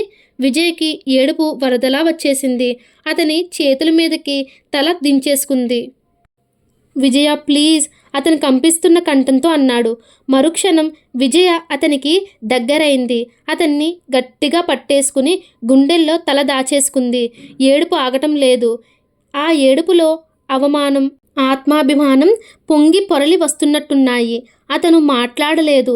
చిరిగిన పేజీలు ఒక చేత్తో పట్టుకుని మరో చేత్తో ఆమె భుజం చుట్టూ చేయి వేశాడు. ఓదార్పుగా, అనునయంగా, ప్లీజ్ విజయ, ఏదో చెప్పబోయాడు, కానీ అతనికి ఏడుపు వచ్చేసింది. కొద్దిసేపు ఇద్దరూ మౌనంగా ఉండిపోయారు. విజయ మెల్లగా ఏడుపు నిగ్రహించుకుంది. అతన్ని వదిలి పక్కన కూర్చుంది. ఇద్దరూ తలలు గోడకి ఆనించి మౌనంగా పెదవులు బిగబట్టి ఏడుపు దిగమింగడానికి ప్రయత్నిస్తున్నారు. తప్పంతా నాదే, నేనే బాధ్యుణ్ణి. వారి దుర్మార్గం పసిగట్టి మిమ్మల్ని పారిపొమ్మని హెచ్చరించలేదు. విజయ మెల్లగా చేయి చాచి అతని చేయి అందుకుంది. మీ తప్పు కాదు, మీరు బాధపడకండి అంది. ఇప్పుడు జీవితాంతం బాధపడినా ప్రయోజనం లేదు. ఛీ, అతను తనని తాను ఏవగించుకుంటున్నాడు. దాని గురించి ఇక ఆలోచించవద్దు. వాళ్ళని పోలీసులకు పట్టించి చిత్రవద చేయిస్తే గానీ అది జరుగుతుందని నమ్మకం లేదు. వాళ్ళని పంపిన వాళ్ళ చేతుల్లో డబ్బు, అధికారం, పొగరు ఉండబట్టే ఇలా జరిగింది. నేను మీకు పిరికితనం నూరిపోయటం లేదు. పోలీసులకి రిపోర్ట్ ఇచ్చి ఈ ఘర్షణని ఇంకా కొనసాగించడం మంచిదంటారా? విద్యాధర్ మాట్లాడలేదు. అంతకంటే మీ స్నేహాలేమిటో నాకు తెలియదు. మీరు ఇబ్బందికరమైన స్నేహం చేస్తున్నారని మాత్రం తెలిసింది. వాటికి దూరంగా ఉండటమే దీనికి ఫుల్ స్టాప్. విజయ, అతను ఆవేశంగా ఏదో చెప్పబోయాడు. ప్లీజ్, నేను మీ పర్సనల్ విషయాలు అడగడం లేదు. విజయ, అతను కంఠంలో మోగుతనం కమ్ముకు వచ్చేసింది. విజయ కూడా కొద్దిసేపు మౌనంగా ఉండిపోయింది. పిన్నిగారు రాకముందే నేను వెళ్ళిపోతాను లేవబోతూ అంది. అతను శూన్యంలోకి చూస్తున్నాడు. మీరు బాత్రూంలో పడ్డారని చెబుతాను. ఈ కొంచెం నేను శుభ్రం చేస్తాను. విజయ లేచి ఇల్లు పూర్తిగా సర్దేసింది. అతను గోడకి తల ఆంచి అలాగే కూర్చుని ఉన్నాడు. నేను వెళ్తున్నానుంది. అతను తల ఊపాడు. విజయ్ వెళ్ళబోయి ఆగి వెనక్కి తిరిగి అతని దగ్గరికి వచ్చింది. అతను కళ్ళెత్తి చూశాడు. అతని కళ్ళల్లో అతను పడుతున్న రంపపు కోత చూస్తుంటే విజయ్ మనసు తరుక్కుపోయింది. మోకాల మీద కూర్చుంది. చూపుడు వేలు చూపిస్తూ, మీరిలా ఉంటే మీ పిన్నిగారికి అనుమానం వస్తుంది అంది. అతను ధైర్యం కూడా తీసుకున్నాడు. కళ్ళు తుడుచుకుని లేచాడు. పదండి, మిమ్మల్ని దించి వస్తాను అన్నాడు. అర్ధరాత్రి అయింది. అతను చిరిగిన ప్రతి ముక్కని తీసుకొని జాగ్రత్తగా చూసి ఎంట్రన్స్ కాగితాలు బుక్గా అంటించాడు. పెరటి గుమ్మం దగ్గరికి వచ్చి గుమ్మానికి ఆనుకొని నిలబడి విజయ గది వైపు చూశాడు. గదిలో లైట్ వెలుగుతోంది. విజయ నిద్రపోవటం లేదని అతనికి అర్థమైంది. అతని మనస్సు నిస్సహాయంగా, ఆర్దిగా ఆక్రోశిస్తున్నట్లుగా అనుకుంటోంది. విజయ, ఈరోజు నా మూలంగా మీకు కలిగిన ఈ అవమానాన్ని నేనేం చేస్తే సరిచేయగలుగుతాను? భగవంతుడా, నేనేదైనా చేయలేకపోతే బతికినన్నాళ్ళు ఈ క్షోభ నన్ను వెంటాడుతూనే ఉంటుంది. అతను మోచేయి నుదుట కానించుకుని ఉన్నాడు. కొద్దిసేపైన తర్వాత కాలిన బూడిదలోంచి మెల్లగా కలకలలాడుతున్న తులసి మొక్క పైకి వస్తున్నట్లుగా అతని నిస్సహాయతలో నుంచి ఒక ధైర్యం శక్తిగా అతని మనసులో ఉదయించసాగింది. 10 రోజుల తర్వాత అర్ధరాత్రి వేళ విద్య మంచి నిద్రలో ఉన్నాడు. వరమ్మ అతని తట్టి లేపుతూ విద్య విద్య అంటూ పిలిచింది. గాఢ నిద్రలో ఉన్న విద్య ఉలికిపాటుగా కళ్ళు తెరిచాడు. విద్య లేచి షర్టు వేసుకున్నాడు. ఇంటికి తాళం వేసి వరమ్మ వెంట బయలుదేరాడు. వాళ్ళు వచ్చేసరికి అనసూయమ్మ ముసలాయన మంచం పక్కన కూర్చొని ఏడుస్తోంది. విజయ దూరంగా ఎవరితోనో ఫోన్లో మాట్లాడుతోంది. వరమ్మని చూడగానే అనసూయమ్మ గారి ఏడుపు ఎక్కువైంది. వరమ్మ ముసలాయన దగ్గరికి వెళ్ళి బాబాయ్ గారు, బాబాయ్ గారు అంటూ పిలిచింది. ఆయన వినగలిగే స్థితిలో లేడు. గొంతులో నుంచి గురక ఆగకుండా వస్తోంది. వరమ్మ వచ్చి అనసూయమ్మ పక్కన కూర్చొని భుజం మీద చేయి వేసి ఓదార్చసాగింది. విద్య హాలులో సోఫా దగ్గర నిలబడి ఉన్నాడు. దూరంగా విజయ ఫోన్లో మాట్లాడుతుంది. 10 రోజుల క్రిందట జరిగిన ఆ సంఘటన జరిగిన తర్వాత విజయను అతను ముఖాముఖి కలవలేదు. ఈరోజు రాత్రంతా మేలుకొని ఎంట్రన్స్ పుస్తకం చిరిగిన కాగితాలు జతచేసి అంటించి మళ్ళా బుక్ తయారు చేసి అట్టవేశాడు. ఆ రోజంతా ఆలోచించి మదనపడి విజయ ఎదుట పడాలంటే కలుగుతున్న సిగ్గు, బాధ బలవంతంగా వదిలించుకొని పుస్తకం తీసుకొని విజయ్కి ఇవ్వటానికి వాళ్ళ ఇంటికి వెళ్ళాడు. విజయ్ ఇంట్లో లేదు. కలకత్తా నుంచి తాతగారు బంధువులు వచ్చారు. కలిసి సాలార్జింగ్ మ్యూజియం చూడడానికి వెళ్ళారని చెప్పింది. విద్య పుస్తకం విజయ్కి ఇవ్వమని చెప్పి వచ్చేశాడు. అందులో నేను కూడా MBA చదవటానికి నిర్ణయించుకున్నాను అని చిన్న నోట్ పెట్టాడు. బంధువులు 5-6 రోజులు పైగానే ఉన్నారు. నాగార్జున సాగర్ శ్రీశైలం వెళుతూ వస్తుండటంతో ఇల్లు చాలా సందడిగా హడావుడిగా ఉంది. విజయ మధ్యలో ఒకసారి బాల్కనీలోకి వచ్చి విద్యాగారు విద్యాగారు అని పిలిచింది. విద్య రాగానే ఎంట్రన్స్ బుక్స్ చూపిస్తూ థ్యాంక్స్ విద్యా గారు, కంగ్రాచులేషన్స్ కూడా. మీరు కూడా ఎంబీఏ ఎంట్రన్స్ రాద్దామని నిర్ణయించుకున్నారుగా. నాకు సంతోషంగా ఉంది. ఇంటి నిండా చుట్టాలున్నారు. వరంగల్ వెళ్తున్నాం. నేను వస్తాను తర్వాత అని చెయ్యి ఊపి వెళ్ళిపోయింది. అతను ఒక్కసారిగా గట్టిగా గాలి పీల్చుకున్నాడు. గుండెల నిండా ఆక్సిజన్ పీల్చుకున్నంత హాయిగా ఉంది. ఇన్నాళ్ళు విజయ్ కనిపించకపోవటం, మాట్లాడటంతో అతనికి మనసంతా బెగబట్టినట్లు బిలవిల్లాడుతున్న వ్యధ తొలగిపోయింది. నెత్తిమీద భారంగా ఉన్న కొండంత బరువు దిగిపోయినట్టు తేలికగా అనిపించింది. ఫోన్లో మాట్లాడుతున్న విజయ ఫోన్ పెట్టేసి అతని దగ్గరికి వచ్చింది. తగు స్వరంలో, సాయంత్రం కూడా బాగానే ఉన్నారు. 11 గంటల నుంచి గురక మొదలైంది. 4 రోజుల నుంచి జ్వరం, జలుబు ఉంది. ఆయన తన వైద్యమే హోమియోపతి వేసుకుంటారు. డాక్టర్ దగ్గరికి తీసుకువెళ్తానంటే వద్దన్నారు. రవీంద్రబాబుకి ఫోన్ చేశాను. వాళ్ళు ఊళ్ళో లేరట. మాకు తెలిసిన డాక్టర్ ఇల్లు మారారట. ఫోన్ నెంబర్ పిన్ని ఎక్కడో పెట్టేసింది. మీకెవరైనా తెలుసా? విద్యకి తెలుసునన్నట్లు తల ఊపాడు. దగ్గరికి వెళ్ళి ముసలాయన స్థితి గమనించాడు. డాక్టర్ కంటే మనం వెంటనే నర్సింగ్ హోమ్కి అయినా తీసుకువెళ్ళడం మంచిది తగు స్వరంలో అన్నాడు. పిన్నికి చెబుతాను. విజయ్ వెళ్ళి అనసూయమ్మకి చెప్పింది. ఆవిడ ఏడుస్తూ విజయ్ చేయి పట్టుకుని నాకేం తోచటం లేదమ్మా, మీకు ఎలా తోస్తే అలా చెయ్యండి అంది. వరమ్మ విద్యాని పక్కకు పిలిచి ముందు ఎవరైనా డాక్టర్ని త్వరగా తీసుకురా, నువ్వు ట్యూషన్ చెప్పే హరినాన్న వస్తారా అంది. విద్యాధర్ వెళ్ళిపోయాడు. 15 గంటలో కారులో డాక్టర్ గారు విద్యాతో కలిసి వచ్చారు. ఆయన వచ్చేసరికి ముసలాయన ప్రాణం పోయింది. అనసూయమ్మ గొల్లుమంది. విజయ్ ఏడుస్తూనే వెళ్ళి ఊరిలో ఉన్న బంధువులకి, విశాఖ తల్లికి, తండ్రికి ఫోన్లు చేసి చెప్పింది. ఊరిలో ఉన్న కొంతమంది వెంటనే వచ్చారు. తెల్లవారుతోంది. ఇంటి నిండా జనం నిండిపోయారు. విద్య వరండాలో నిలబడి అనసూయమ్మ మేనమామ అల్లుడితో మాట్లాడుతున్నాడు. వరమ్మ అక్కడికి వచ్చి విద్యాని పక్కకు పిలిచి రహస్యంగా ఇంటికి వెళ్ళి కాస్త కాఫీ ఫ్లాస్క్లో తీసుకురా. ఏడ్చి ఏడ్చి పాపం అనసూయమ్మ గొంతు ఎండిపోతుంది. విజయ రాత్రి కూడా అన్నం తినలేదట అంది. విద్య ఇంటికి వచ్చి కాఫీ కలిపి తెచ్చాడు. విజయని పెరట్లోకి పిలిచివ్వు, నేను అనసూయమ్మ గారి చేత తాగిస్తాను అంటూ పురమాయించింది. విజయ గారు విద్యాధర్ పిలిచాడు.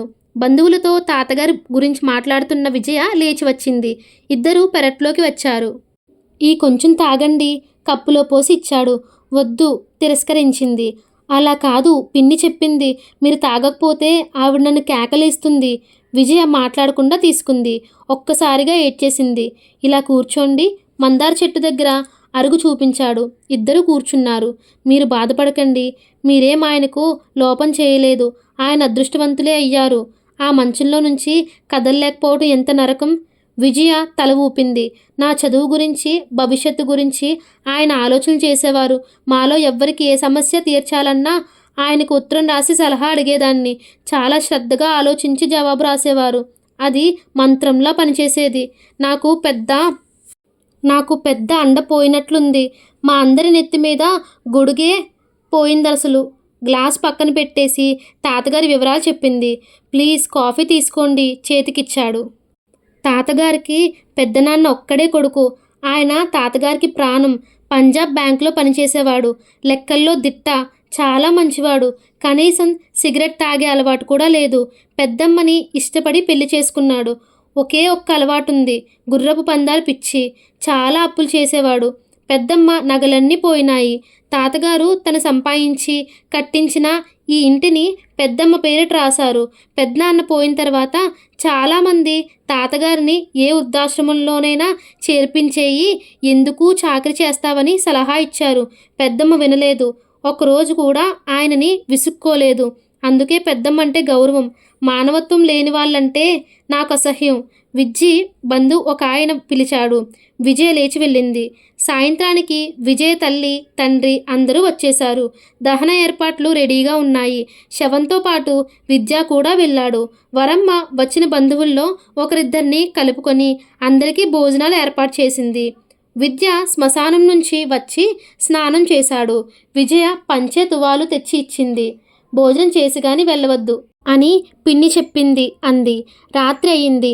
వరమ్మ ఇంటికి వచ్చింది. విద్య ఒక 1000 రూపాయలు కావాలిరా అంది. రేపు ఆదివారం బ్యాంక్ ఉండదు పిన్ని అన్నాడు. అదే తెలిసిన ఎవరైనా అడిగి పైకం సర్దాలి. అనసూయమ్మ గారికి అవసరం. కూరలు పప్పులు ఉప్పులు తేవాలి అంది. విద్య అప్పటికే సైకిల్ వేసుకువెళ్ళి గరుడాచలం దగ్గర పైకం అడిగి తెచ్చి వరమ్మ చేతిలో పెట్టాడు. అనసూయమ్మ గారి ఇంటికి వచ్చిన బంధువులతో అతని ఇల్లు కూడా నిండిపోయింది.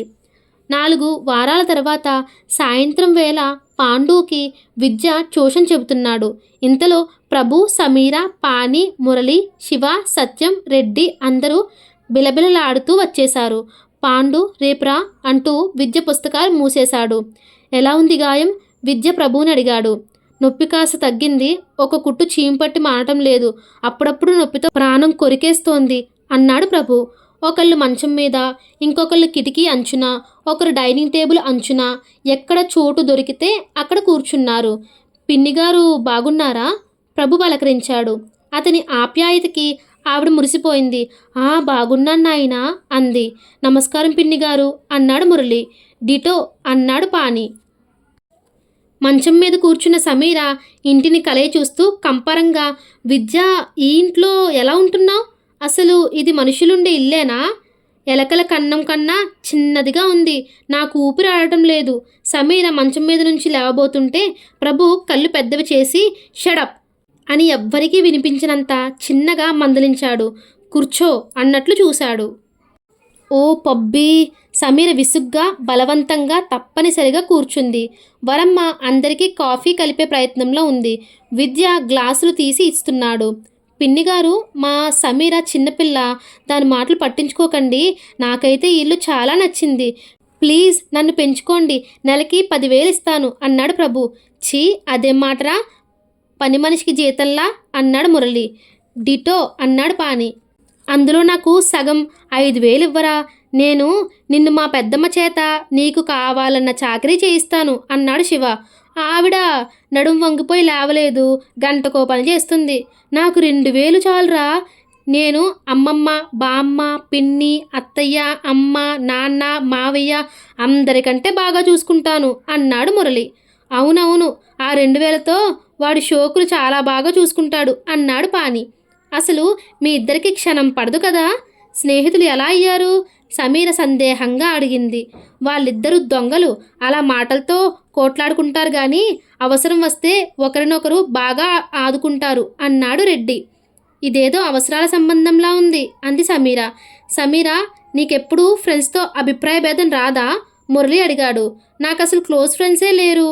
ఆ బాధే లేదు అంది సమీర భుజాలు కుదిస్తూ. చాలా అన్యాయం. మనిషికి ఒక్క ఫ్రెండ్ అయినా ఉండాలి అన్నాడు శివ. సమీర అన్నగారి దగ్గరికి వచ్చి నుంచుని అతని భుజం మీద చేయి వేసింది. నాకు తల్లి, తండ్రి, స్నేహితుడు, గురువు, దైవం అన్నీ మా పబ్బియే అంది. వరమ్మ కాఫీ కలుపుతూ ముచ్చటగా సమీరని, ప్రభుని చూస్తోంది. అన్నా చెల్లెలంటే అలా ఉండాలి అంది. విద్య ఆవిడ గ్లాసుల్లో పోసిన కాఫీ తెచ్చి అందరికీ ఇచ్చాడు. గ్లాసుల్లోనా? ఛీ, నేను తాగను అంది సమీర. తీసుకో, కాదంటే మాకియ్యి ప్రభు తను తీసుకుంటూ అన్నాడు. పిన్నిగారు, మా సమీర గారాబంతో చెడిపోయిన పిల్ల. మీరు ఎన్ని సదుపాయాలు చేసినా లేని కొరత ఏదో పుట్టించి అసంతృప్తి పడుతుంది అన్నాడు ప్రభు. విద్య, పోనీ పక్కింటికి వెళ్ళి అనసూయమ్మ గారిని అడిగి ఒక కప్పు పట్టుకు వస్తావా? మన కప్పులు పాతగా ఉన్నాయి అంది. విద్య కదల్లేదు. పట్టనట్టు ఊరుకున్నాడు. మురళి దగ్గరికి వచ్చాడు. జేబులో నుంచి రుమాలు తీసుకుని అరచేతిలో పరిచి, సమీరా, గ్లాసు నేనిలా పట్టుకుంటాను, నువ్వు తేలికగా తాగవచ్చు అన్నాడు. ఏడిసినట్టుంది నీ సలహా. నాకు నోరు కాలుతుంది. పోనీ చల్లారిపోసి ఇవ్వనా అమ్మా? వరమ్మ అడిగింది. వద్దు పిన్నిగారు. సమీ, ఇలారా, కూర్చుని తాగు. పబ్బి మందలింపుగా చూశాడు. సమీర కూర్చుని తాగసాగింది. మీ మావయ్య గారు బాగున్నారా బాబు? వరమ్మ అడిగింది. బాగున్నారండి. ప్రస్తుతం ఊళ్ళో లేరు. బాంబే వెళ్ళారు. రేపు వస్తారు. అలాంటి మేనమామ ఉండడం మీ పూర్వజన్మ సుకృతం. మాకు ఉన్నాడు ఒక త్రాష్టుడు. డబ్బు కోసం మమ్మల్ని కోర్టులకి ఇచ్చి నానా బాధలు పెట్టాడు అంది. కర్ఫ్యూ రాత్రి సంఘటన జరిగిన మర్నాడు 10 గంటలకు సదాశివరావు గారు వెతుక్కుంటూ విద్యాధర్ ఇంటికి వచ్చాట. విద్యకి జరిగిన దానికి బాధపడి విషయాలు చెప్పి వాళ్ళని అరెస్టు చేయటానికి విద్యని రిపోర్ట్ ఇవ్వమన్నాడు. విద్య అంగీకరించలేదు. ఎందుకని? ఇంత ఘోరం జరిగితే ఊరుకుంటావా అంటూ నిలదీశాడు. విద్య మౌనం వీడలేదు. నేనే రిపోర్ట్ ఇచ్చి అరెస్ట్ చేయిస్తాను అని వెళ్ళారు. వాళ్ళని అరెస్ట్ చేయించాడని ప్రభు చెప్పాడు. తండ్రికి మామయ్యకి ఈ విషయంలో చాలా ఘర్షణ జరిగిందని ప్రభు చెప్పాడు. తర్వాత 2-3 సార్లు ప్రభు ఫ్రెండ్స్తో వచ్చి వెళ్ళాడు. అతని నిష్కల్మషమైన స్నేహం ముందు విశ్వమూర్తి పట్ల ఉన్న అసహ్యం తలవంచక తప్పలేదు. ప్రభు తాగుతున్న కాఫీ గ్లాస్ పక్కన పెడుతూ, విద్య, నేనిప్పుడు ఒక ముఖ్యమైన విషయం మాట్లాడడానికి వచ్చానురా అన్నాడు. విద్య విని ఊరుకున్నాడు. ఏమిటి అని అడగవేరా? మురళి నిలదీశాడు. వాడంతే, ఇవాళ మనకి కొత్త, ఎప్పుడు, ఏమిటి, ఎందుకు అని దేనికి అడగడు, మనమే చెప్పాలి అన్నాడు పాని. అదే వాడి ప్రత్యేకత. ఫ్రెండ్స్ అందరం కలిస్తే ఒకరినొకరు వెంటనే నన్ను పలకరిస్తారు. వీడి దగ్గరికి వెళ్ళి మనమే పలకరించాలి అన్నాడు రెడ్డి. ఒరేయ్, వాడినేమీ అనకండిరా, వాడి స్నేహంలో ఉన్న నిజాయితీ మనలో లేదు అన్నాడు మురళి. మీరు కాసేపు నోరు మూస్తారా? ప్రభు కసిరాడు. ఓకే అన్నాడు మురళి. డిటో సమీర అచ్చు పాని అన్నట్టే అంది. అందరూ గొల్లును నవ్వారు. వరమ్మకి ప్రభు ఎంతో ఇష్టం. ప్రభు వస్తే ఇల్లు నవ్వులతో మాటలతో సందడైపోతుంది. విద్యని వాళ్లతో కలిసి చూసుకోవటం ఆవిడకి సంతృప్తిగా ఆనందంగా ఉంటుంది. రెడ్డి ఏదో చెప్పబోతుంటే ప్రభు చెయ్యెత్తాడు. అందరూ నిశ్శబ్దమైపోయారు. వరమ్మ పెరటి గుమ్మల్లో కూర్చొని ఉప్మా చేయటానికి ఉల్లిపాయలు టమాటాలు తరుక్కుంటోంది. ప్రభు చెబుతున్నాడు. విద్య, మన చదువులు అయిపోయినాయి. విద్యార్థి జీవితం ముగిసిపోయింది. భవిష్యత్తు ఏమిటో మనమందరం ఆలోచించుకోవాలి. మామయ్య మనకి కొంత డబ్బు ఇస్తానంటున్నారు. ఏదైనా బిజినెస్ స్టార్ట్ చేద్దాం. నేను, సమీర, నువ్వు, మురళి, పాని, రెడ్డి, సత్యం, శివ అందరం భాగస్తులం. 50% షేర్ పెట్టుబడిగా నేను, సమీర కలిసి మా వంతుగా పెడతాం. మిగతాది మీరంతా, అంటే నువ్వు కాదు, ఈ 4 పెడతారు. నీది దీని అంతటినీ చూసే బాధ్యత. నీ శ్రమ దీంట్లో పెట్టుబడి. ఏ బిజినెస్ అయితే బాగుంటుందో చెప్పు అన్నాడు. వీడియో ప్రొడక్షన్ భూమిలో ఉంది, అది బాగుంటుంది అన్నాడు మురళి. ఏడ్చినట్టుంది. చచ్చినంత చాకరీ, టెన్షన్. ప్రొడక్షన్ మొదలుపెట్టి చివరంతా అయ్యే వరకు భయమే. మధ్యలో ఎవడైనా ఏ కారణంగానైనా మానేస్తే మన హార్ట్ ఆదుర్దాతో పేలిపోతుంది. నేను చచ్చినా ఆ బిజినెస్లోకి రాను అన్నాడు పాని. సూపర్ బజార్ అయితే ఎలా ఉంటుంది? మొదటిలో పెద్ద లాభాలు లేకపోయినా నష్టాల ఊపిలో మాత్రం ఇరుక్కోం. మనం అదృష్టం బాగుండి లాభం కలిసి వస్తే చైన్ షాప్స్ తెరుచుకోవచ్చు అన్నాడు శివ. నాకు ఇది బాగానే ఉంది అన్నాడు రెడ్డి. హాయిగా లోన్స్ ఇచ్చే కంపెనీ పెడితే చాలా డబ్బు. మాకు తెలిసిన ఒక ఆయన పెట్టాడు. ఆయనది అదేం చెయ్యో గాని ఆయన లోన్ ఇచ్చిన ప్రతి మనిషి దివాలా తీశాడు. వాళ్ళ ఆస్తులు ఈయనకి జమ అయ్యి ఏడాదిలో కోటీశ్వరుడు అయ్యాడు. పాపిష్టి డబ్బు. అలాంటిది మనకొద్దు అన్నాడు శివ. విద్య, నువ్వు చెప్పు. మనందరం ఏదో ఒక పని చేయక తప్పదు. అందరం కలిసి ఒకే మార్గం ఎన్నుకుంటే మన స్నేహం కూడా చెట్టుకో కొమ్మలా చెల్లా చెదురు అవ్వకుండా ఒకే చోట ఉండవచ్చు. నాకు తెలుసులే, మా మీద చదువుకునే రోజుల్లో లాగానే బాధ్యత పడేసి నువ్వు పైపై అజమాయిషీ చేస్తావు. పాని నసిగాడు. ఇష్టం లేకపోతే మానేయి, బలవంతం లేదు అన్నాడు మురళి. నువ్వు చెప్పు విద్య, అసలు అందరం కలిసి ఒక బిజినెస్ చెయ్యాలి. అదే నా ప్రపోజల్. మీకు అంగీకారమేనా? అంగీకారమే అందరూ అన్నారు. మేమిందరం మా ఐడియాలు చెబుతుంటే, విద్య నువ్వు చెప్పడం లేదు, నా దగ్గర డబ్బు లేదు అన్నాడు విద్య. వాళ్ళంతగా చెబుతుంటే కాదంటావేమిట్రా? ఎక్కడో అక్కడి నుంచి ఏదో మన శక్తి కొద్దీ పెడుదూగానిలే అంది వరమ్మ ఆదుర్దాగా. పిన్ని, నువ్వు ఊరుకుంటావా అన్నాడు విద్య. పిన్నిగారు, మీరు పెద్దవారుగా కరెక్ట్గా చెప్పారండి. సరే, ఆ విషయాల తర్వాత సూపర్ బజార్ ఇష్టమేనా? చేతులెత్తండి ప్రభు అడిగాడు. విద్య తప్ప అందరూ ఎత్తారు.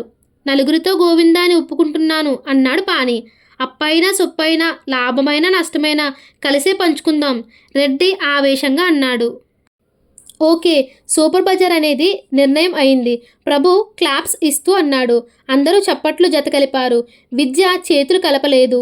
ప్రభు బలవంతంగా విద్య చేతులు పట్టుకొని చప్పట్లు కొట్టాడు. ఇక డబ్బు విషయం అంటున్నాడు ప్రభు. అందరూ నిశ్శబ్దంగా ఏకాగ్రతగా వింటున్నారు. ఇంతలో తలుపు దగ్గర అలికిడయింది. ప్రభు తల తిప్పి చూశాడు. గుమ్మంలో సౌందర్య దీపంలా ఒక అమ్మాయి నిలబడి ఉంది. ప్రభు ఒక్క నిమిషం చెబుతున్న మాట ఆపేసి అటే చూస్తున్నాడు. Excuse me. ఆ ఇంట్లో హఠాత్తుగా అంతమంది కనిపించడం, వారంతా ఏదో ముఖ్యమైన విషయం చర్చిస్తున్నట్లు సీరియస్గా ఉండడంతో విద్యా గారు, నేను తర్వాత వస్తాను అని వెళ్ళబోయింది. అయ్యో విజయ, అదేమిటమ్మా, రారా, వీళ్ళంతా మనవాళ్లే, విద్య ఫ్రెండ్స్, విద్యతో కలిసి చదువుకున్నారు అంది వారమ్మ. విద్య వైపు చూసింది. అతను విజయని లోపలికి రమ్మనమని ఆహ్వానించలేదు. ఇంతలో అప్పటికే ప్రభు మంచం మీద నుంచి లేచాడు. రండి విజయ్ గారు, వెళ్ళిపోకండి అన్నాడు. అతనికి అపరిచితులను కూడా కలుపుకొని మాట్లాడడం అలవాటే. విజయ సందిగ్ధంగా విద్యా వైపు చూస్తుంది. విద్య, లోపలికి వచ్చి కూర్చోమని చెప్పవేమిట్రా అని విద్యా భుజం తడుతూ, ప్రభు, విజయ్ గారు, మా వాడికి చాలా మొహమాటం, అలాంటి మర్యాదలు బొత్తిగా తెలియవు అన్నాడు. రండి అన్నాడు విజయ లోపలికి వచ్చింది. ప్రభు తనని తాను పరిచయం చేసుకుని మిగతా అందరినీ పరిచయం చేశాడు. ఒరే, ఆ కుర్చీ ఇక్కడకు పట్టుకొని రండిరా సాధికారంగా పురమాయించాడు. పానీ తెచ్చి వేశాడు. విజయ థ్యాంక్స్ అంటూ కూర్చుంది. కూర్చోమ్మా, కాఫీ తెచ్చిస్తాను అంది వరమ్మ వంట ఇంట్లోకి వెళ్తూ. ప్రభు విద్యా పక్కన నిలబడి తను విద్యాకి ఎంత ప్రియతమ స్నేహితుడో ప్రదర్శిస్తున్నట్టు విద్యా మెడ చుట్టూ చేయి వేసి, ఏమిట్రా, మాకెప్పుడు విజయ్ గారి గురించి చెప్పలేదు అన్నాడు నిష్ఠూరంగా. డిటో అన్నాడు పాని. అతను అన్న తీరుకి విజయ్ నవ్వేసింది. మేం చాలా డబ్బు సంబంధమైన ప్రపోజల్ మాట్లాడుతున్నాం. ఇంతలో మీరు విజయ్గా వచ్చేశారు. ఇక మాకంతా శుభమే అన్నాడు మురళి. అలా అనకండి, లక్ష్మీదేవి అని పేరు పెట్టుకున్న వాళ్ళకి అస్సలు డబ్బు లేక నిత్య దరిద్రులుగా ఉండటం నాకు తెలుసు అంది విజయ చిరునవ్వుతో. ప్రభు విజయనే చూస్తున్నాడు. సమీర, ప్రభు ఆ అమ్మాయికి అంత ప్రత్యేకత ఇవ్వటం నచ్చనట్లు ముఖం తిప్పుకుంది. 10 నిమిషాల తర్వాత విజయ్ అందరికీ చెప్పి వెళ్తానని లేచింది. గ్లాడ్ టు మీట్ యూ, మనం మళ్ళీ కలుద్దాం, మీరు మా ఇంటికి రండి, విద్య తప్పకుండా తీసుకురా అన్నాడు ప్రభు. మీరు పిలిస్తే మేమంతా మీ ఇంటికి వస్తాం. విద్య మీకు ఫ్రెండ్ అయితే మేమంతా మీ ఫ్రెండ్సే అన్నాడు. విజయ చిరునవ్వుతో అందరికీ నమస్కరించింది. విజయ్ వెళ్తుంటే విద్య వాకిటి వరకు వచ్చాడు. పొండరీకాక్షాయ మధ్యాహ్నం వచ్చాడు. విద్యాగారు, డబ్బు రేపు మధ్యాహ్నానికి సర్దకపోతే విజయ నిస్సహాయంగా బాధని నిగ్రహించుకోవటానికి పక్కన చూసింది. వర్రీ అవ్వకండి, ఏదైనా మార్గం ఆలోచిద్దాం ధైర్యం చెబుతూ తగు స్వరంతో అన్నాడు. దూరం నుంచి అంతా ఈ ఇద్దరినే గమనిస్తున్నారు. విజయ్ని పంపి విద్య లోపలికి వచ్చాడు. మేమంతా ఇప్పుడే ఒక సమస్య పూరణ ప్రోగ్రాం పెట్టుకుందామని అనుకుంటున్నాం అన్నాడు మురళి. ఏమిటది? నువ్వు విజయ్ గారు అక్కడ నిలబడి అంతా ఎవ్వరికీ వినపడని విధంగా మాట్లాడిన మాటలు ఏమై ఉంటాయా అని ఒక్కొక్కరు ఊహించి చెప్పాలి. నోర్ముయ్, విద్య కసిరాడు. అన్నయ్యకి అసలేం తెలియదు, ముక్కు మొహం తెలియని వాళ్ళని ఇళ్ళకి పిలిచేస్తాడు. సమీర చిరాగ్గా విసుక్కుంది. విజయ్ గారు నాకు తెలియకపోవటం ఏమిటి? పేరైతే నాకు తెలియదనుకో. విద్య కోసం ఫోన్ చేసినప్పుడు 2 సార్లు ఫోన్లో హలో అని పలికారు. ఒక్క క్షణం ఉండండి పిలుస్తాను అని కూడా అన్నారు. విద్యకు తెలిస్తే మనకి తెలిసినట్టే. అందులో ఇప్పుడు మాట్లాడాం కదా. అవునవును, కొంతమందితో పరిచయం ఒక్క క్షణం చూస్తే ఒక్క యుగం అనుబంధం అని ఒక కవిగారన్నారు అన్నాడు మురళి. మురళి, నువ్వు ఊరుకుంటావా? సమీర్ కసిరింది. అరగంట తర్వాత వ్యాపారం గురించి తర్కవితర్కాలు అయిన తర్వాత వ్యాపారం ప్రారంభించేట్టు, 50% పెట్టుబడి పెట్టేట్టు, మిగతాది అందరూ కలిసి పెట్టేట్టు నిర్ణయం అయింది. డబ్బు జమా ఖర్చులు అజమాయిషి అంతా విద్యాది. అతనికిచ్చే సగభాగం లాభాలు వస్తే అతని పేరిట వచ్చే భాగం అతని పేరిట పెట్టుబడిగా జమ అవుతుంది. ప్రభు ఇది ప్రకటించగానే అందరూ తమకు అభ్యంతరం లేనట్టు ఆమోదిస్తూ చేతులెత్తారు. ప్రభు తన వంతు పెట్టుబడికి ప్రారంభంగా జేబులో నుంచి 100 రూపాయల నోటు తీసి విద్య ముందు పెట్టాడు. మురళి మిగతా అందరిది కలెక్ట్ చేసి విద్యా చేతికిచ్చాడు. విద్య తన వంతు కూడా కలిపి పుస్తకంలో జమ రాశాడు. ఫ్రెండ్స్ సూపర్ బ్రజార్ అని నిర్ణయం చేశారు. ప్రభు ప్రెసిడెంట్, రెడ్డి సెక్రటరీ, విద్య ట్రెజరర్, మిగతా అంతా సభ్యులుగా నిర్ణయించారు. వరమ్మ వేడివేడి ఉప్మా తెచ్చి అందరికీ ఇస్తూ తినండి నాయనా అంది. ఈ శుభ సమయం సెలబ్రేట్ చేస్తున్నాం, ప్రభు ఉప్మా ప్లేట్ చూపిస్తూ అన్నాడు. అందరూ ప్లేట్స్ ఎత్తి చూపి అతనికి జత కలిపారు. నెల 15 రోజుల్లో నగరం నడిబొడ్డున ప్రభు నేతృత్వంలో సింపుల్గా ఫ్రెండ్స్ సూపర్ బజార్ తెరిచారు. అదృష్టం కలిసి వస్తే అన్నీ అరచేతిలోకి వస్తాయన్నట్టు సూపర్ బజార్ తెరవడానికి స్థలం కోసం గాలిస్తుంటే 4 రోడ్ల కూడలిలో ఉన్న చీరల షాపు దివాలా తీసి మూసివేయడంతో ఆ జాగా దొరికింది. సదాశివరావు గారు యజమానితో మాట్లాడి ఆయన అడిగిన 1,00,000 సందేహాలు నివృత్తి చేసి పగిడి కట్టి 25 సంవత్సరాలు లీజుకి సంతకం చేయించుకున్నారు. 6 నెలలు దాన్ని అద్దె కట్టి పెట్టుబడిగా 50% డబ్బు వెంటనే ఇస్తానని, కానీ 7వ నెల నుంచి సగం అద్దె వాళ్ళు కట్టాలని, మిగతా సగం తనకి బాకీ కింద వేయాలని, 6 నెలల లోపల అద్దె సగమైన కట్టేంత స్వయం సమృద్ధి కాకపోతే మూసివేస్తానని, అందరూ తన బాకీకి చెల్లుబడిగా తన ఫ్యాక్టరీలో ఫ్రీగా పనిచేయాలని షరతు అగ్రిమెంట్లో రాశారాయన. ఇదేమిటి, వ్యాపారం అన్న తర్వాత లాభం రావచ్చు, నష్టం రావచ్చు. ఆయన డబ్బు వరకు హామీ కావాలంటే పర్వాలేదు, మనకి స్వతంత్రం ఉండాలి. ఈ కట్టుబాట్లు కట్టుగొయ్యలు నాకు కుదరవు. విద్య సంతకం పెట్టకుండా అగ్రిమెంట్ కాగితాలు తోసేశాడు. ఇప్పుడు సంతకం పెడతాం, నష్టం వస్తే ఎలా తప్పించుకోవాలో మనకు తెలియదా ఏమిటి? ఆయన ఫ్యాక్టరీలో మనం వర్క్ చేయాలి అంటే అది కిష్కిందకాండ అవుతుంది. ఆయనే మనకి నోటీసులు అయినా ఇవ్వకుండా ఫ్యాక్టరీలో అడుగు పెట్టనివ్వద్దని గేటు మూయిస్తాడు అన్నాడు మురళి. ఒరేయ్, శుభం పలకండిరా, మీకు దండం పెడతాను. నష్టం వస్తే ఆయనేమో గాని మా అత్తయ్య నన్ను గరిట కాల్చి వాత పెట్టేస్తుంది. పాని ఏడుపు ముఖం పెట్టాడు. వీడి సొద ఒకటి. ఏరా, ఆవిడ నీకు మేనత్తా యమకింకరుడా? రెండూ పరిస్థితిని బట్టి. ఆవిడంటే నాకు చచ్చేంత భయం, పాని నిర్మోహమాటంగా చెప్పాడు. తెలుస్తూనే ఉందిలే, పెంపుడు కుక్కకి చైన్లాగా ఆవిడ చేత డబ్బుతో నీ జీవితం కంట్రోల్లో ఉందన్నమాట అన్నాడు మురళి. అందులో తప్పేం ఉంది? ఈ డబ్బు కోసమేగా మీరు ఈ పాటలు పడుతున్నారు. ఆవిడకి భయపడ్డట్టు నటిస్తే నేను అనుకున్న పనులన్నీ అయిపోతాయి. అబ్బబ్బా ఆగండిరా వెదవరదా. యువతల సీరియస్గా మాట్లాడుతుంటే ప్రభు విసుగ్గా అన్నాడు. విద్య, శుభమాని వ్యాపారం పెట్టుకుంటే నష్టాల మాట ఎందుకు, లాభం వచ్చేట్టు అందరం కష్టపడదాం అన్నాడు రెడ్డి. అది మన చేతుల్లో లేదు అన్నాడు విద్య. మనవాడు భగవద్గీత భక్తుడు అన్నాడు మురళి. త్వరగా తేల్చండి మరి, శివ తొందర పెట్టాడు. విద్య, నువ్వు సంతకం పెట్టకుండా ఉండే ఉపాయం చెప్పు అన్నాడు సత్యం. అది కుదరదు, పెడితే అందరం పెట్టాలి, లేదంటే లేదు అన్నాడు రెడ్డి. చెప్పండిరా మీరంతా, నాకు మీ అందరితో కలిసి ఉండాలని నా తాపత్రయం ప్రభు అర్థిస్తున్నట్టు అన్నాడు. మాది కూడా అదే, అందరం కలిసి ఉంటే కలదు బలం అన్నాడు మురళి. విద్య లేచి పుస్తకాలు సర్దుకున్నాడు. అందరూ నిశ్శబ్దంగా సీరియస్గా అతన్నే చూస్తున్నారు. ఈ వ్యాపారం మొదలవుతుందా ఆశగా అని అందరికీ డోలాయమానంగా ఉంది. ప్రభు ఓపికగా నమ్మకంగా విద్య వైపు చూస్తున్నాడు. కొంచెం సేపు అయిన తర్వాత విద్య అగ్రిమెంట్ కాగితాలు చేతిలోకి తీసుకున్నాడు. ఓకే, దీనికి నేను సంతకం పెడతాను, కానీ ఒక క్లాస్ చేరుస్తాను అన్నాడు. ఏమిటది? అప్రయత్నంగా అనేశారంతా. విద్య అగ్రిమెంట్లో ఆయన పెట్టిన షరతు పక్కన రాస్తున్నాడు. అందరూ టేబుల్ మీదకి అతని మీదకి మూగిపోయి చూస్తున్నారు. 6 నెలల్లో లాభాలు 30% వస్తే సదాశివరావు గారు మనకి అప్పుగా ఇచ్చిన డబ్బు కొట్టేయాలి. వావ్, గుడ్ అన్నాడు రెడ్డి. వెరీ గుడ్, ఆయన మనల్ని బంధించాలని చూడలేదు, మనం డిటో చేస్తున్నాం అన్నాడు పాని.